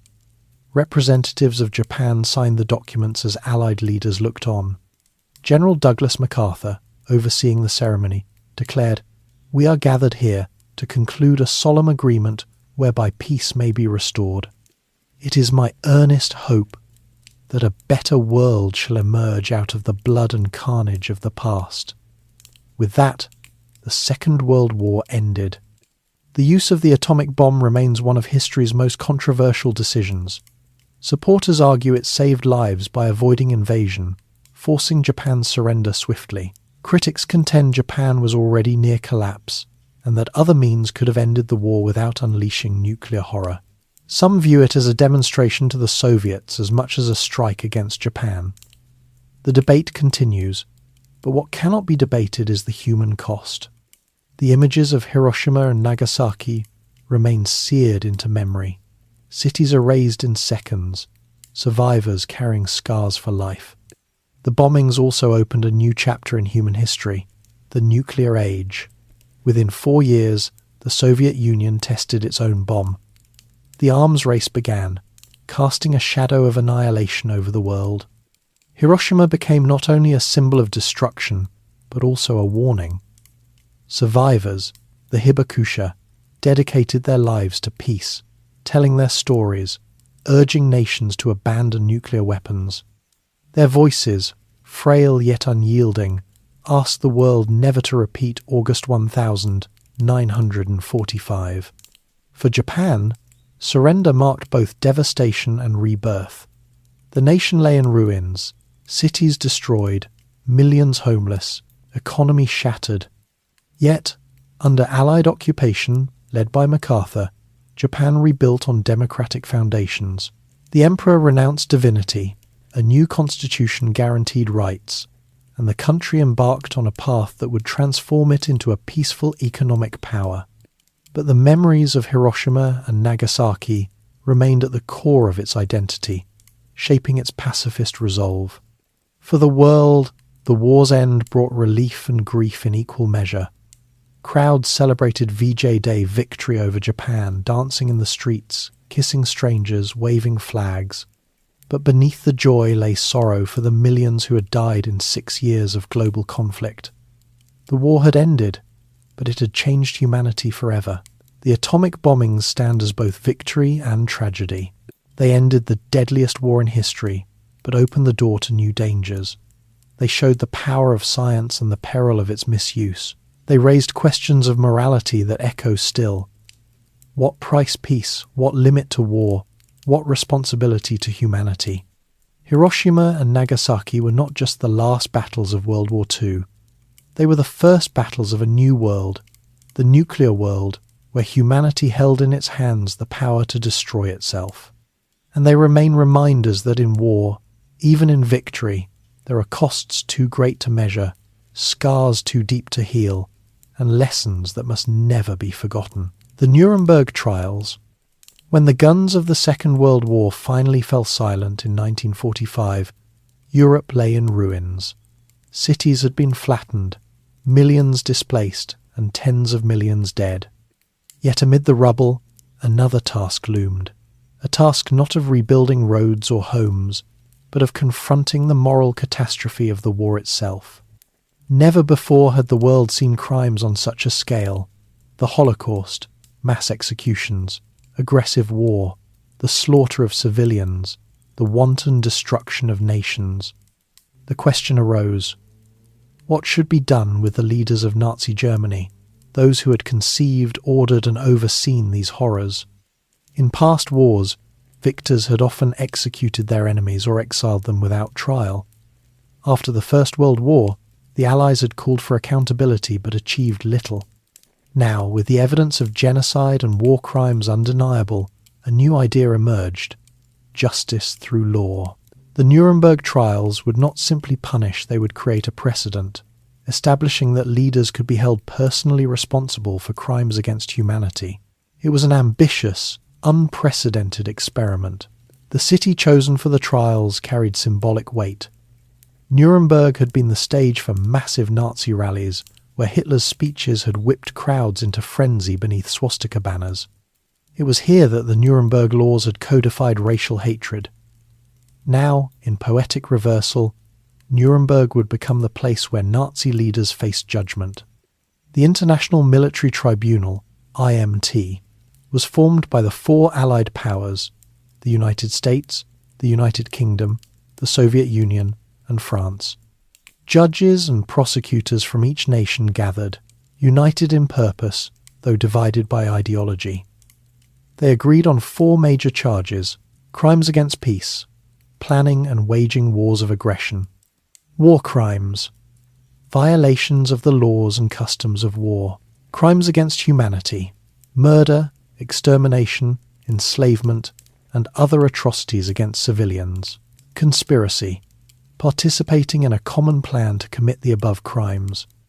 The defendants were the highest-ranking surviving figures of the Reich men, whose names had been feared across Europe: Hermann Göring, once head of the Luftwaffe and Hitler's designated successor; Joachim von Ribbentrop, foreign minister who signed pacts with dictators; Wilhelm Keitel, chief of the Wehrmacht High Command; Rudolf Hess, Hitler's deputy who had flown mysteriously to Britain in 1941; Hans Frank, the butcher of Poland; Ernst Kaltenbrunner, senior SS officer; Albert Speer, armaments minister.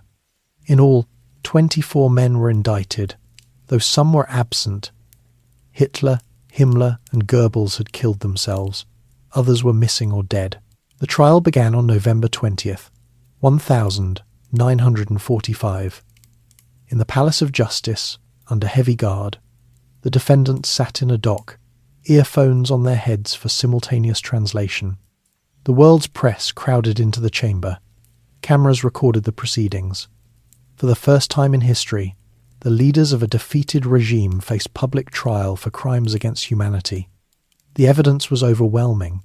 Films shot by Allied soldiers during the liberation of concentration camps were shown in court piles of corpses, skeletal survivors, gas chambers, crematoria.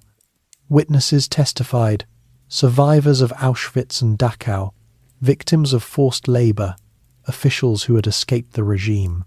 Documents were read aloud, meticulous Nazi records of deportations, executions, and extermination orders. It became clear that the Holocaust was not the result of chaos or rogue commanders. It had been planned, coordinated, and executed by the machinery of state. Yet the trial was not without controversy. Defense attorneys argued that the tribunal represented victors' justice, that the Allies were punishing Germans for actions that were not clearly illegal at the time. They claimed defendants were just following orders. Some pointed to Allied bombing of cities like Dresden or the Soviet massacre at Katyn as crimes of their own. But the tribunal rejected these arguments. The scale and intent of Nazi crimes, it ruled, transcended the normal bounds of war. Goering, defiant and charismatic, tried to dominate the courtroom. He mocked witnesses, argued with judges, and sought to justify the regime. He insisted that everything Germany had done was in defence of its people. Yet even he could not dismiss the evidence. Ribbentrop wept when confronted with documents he had signed. Keitel, the obedient soldier, admitted to signing orders that led to the execution of thousands. Hess, unstable, sometimes sat in silence, sometimes ranted incoherently. Speer, the good Nazi, accepted responsibility in part, though he claimed ignorance of the Holocaust's full scale. The prosecution also faced challenges. Coordinating 4 different nations, each with its own legal traditions, was difficult. The Soviets insisted on emphasizing German aggression in the East while downplaying their own actions. The Americans and British focused on crimes against civilians and the Holocaust. The French sought recognition for occupation atrocities. Yet despite differences, they presented a united case that exposed the full horror of the Nazi regime. For survivors, the trials offered a measure of acknowledgement. Their suffering was recorded, their testimony preserved. The world could no longer deny or ignore what had happened. Millions who had no graves, whose voices had been silenced, were at least remembered in law. The verdicts came on October 1st, 1946. Of the 22 men who stood trial, 2 were deemed unfit or absent. 12 were sentenced to death by hanging. Goering, Ribbentrop, Keitel, Kaltenbrunner, and others faced the gallows. Goering, however, cheated justice. He swallowed a cyanide capsule the night before his execution. Hess was sentenced to life imprisonment. Speer received 20 years. Others were given various terms. A few were acquitted, though their reputations were forever tainted. The executions took place on October 16th, 1946, in a gymnasium converted into a gallows. Ribbentrop went first, declaring his loyalty to Hitler to the end. Keitel followed, then others. Their bodies were cremated, ashes scattered to prevent graves from becoming shrines. The Nuremberg trials did not end with the main tribunal.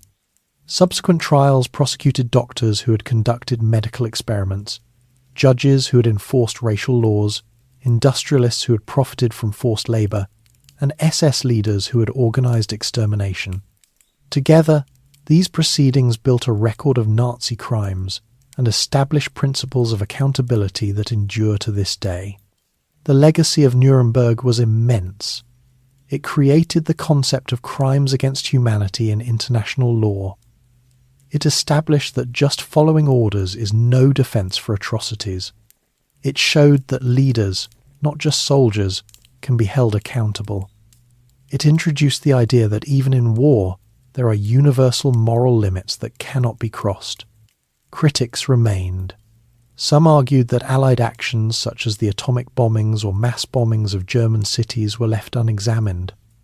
Others feared that trials conducted by victors could never be fully impartial. Yet the achievement of Nuremberg was undeniable. It laid the foundation for later tribunals in Rwanda, Yugoslavia, and the creation of the International Criminal Court. It also sent a message to the future, that genocide and aggression would not be forgotten, even if perfect justice was impossible. For the German people, the trials forced a confrontation with the crimes committed in their name. Many had claimed ignorance, but the evidence was public and undeniable. Slowly, painfully, Germany began the process of reckoning with its past. For the world, Nuremberg became a symbol of justice after horror, a sign that law could be stronger than vengeance, that memory could be enshrined not just in grief but in judgment. The Nuremberg courtroom still stands today. Visitors can see the dock where Goering once sat, the witness stand where survivors testified, the photographs and documents preserved. It is a place of memory and warning. For in that chamber, amid the ashes of war, humanity tried to draw a line that said, never again. And though history has shown that atrocities did not end with 1,945, the principles of Nuremberg remain. Every time a leader faces trial for war crimes, every time the phrase crimes against humanity is invoked, it is Nuremberg speaking. The tribunal did not heal the wounds of war, but it gave the world a language to name them, a framework to confront them, and a reminder that even in the darkest times, justice is worth pursuing. The Nuremberg trials were not only about punishing the guilty, they were about defining the future, about saying that humanity, though scarred, would not let such crimes pass into silence. They were about ensuring that the victims of the Holocaust, the millions who perished in camps, ghettos and battlefields, would not vanish into the void without recognition. And they were about hope that out of law, truth and memory, a new world could be built. The birth of the United Nations. The Second World War had ended in thunder and silence. Thunder in the bombings, the artillery, the tanks rolling through ruined capitals. Silence in the mass graves, the camps, the shattered homes where voices no longer answered. More than 70 million lay dead. Entire cities, Warsaw, Dresden, Tokyo, Hiroshima, had been erased or reduced to charred skeletons. Families were scattered across continents, millions of refugees wandering roads with no country to call home. From Asia to Europe, humanity looked around at the devastation and asked, how do we keep this from happening again? The question was not new. After the First World War, a similar cry had arisen.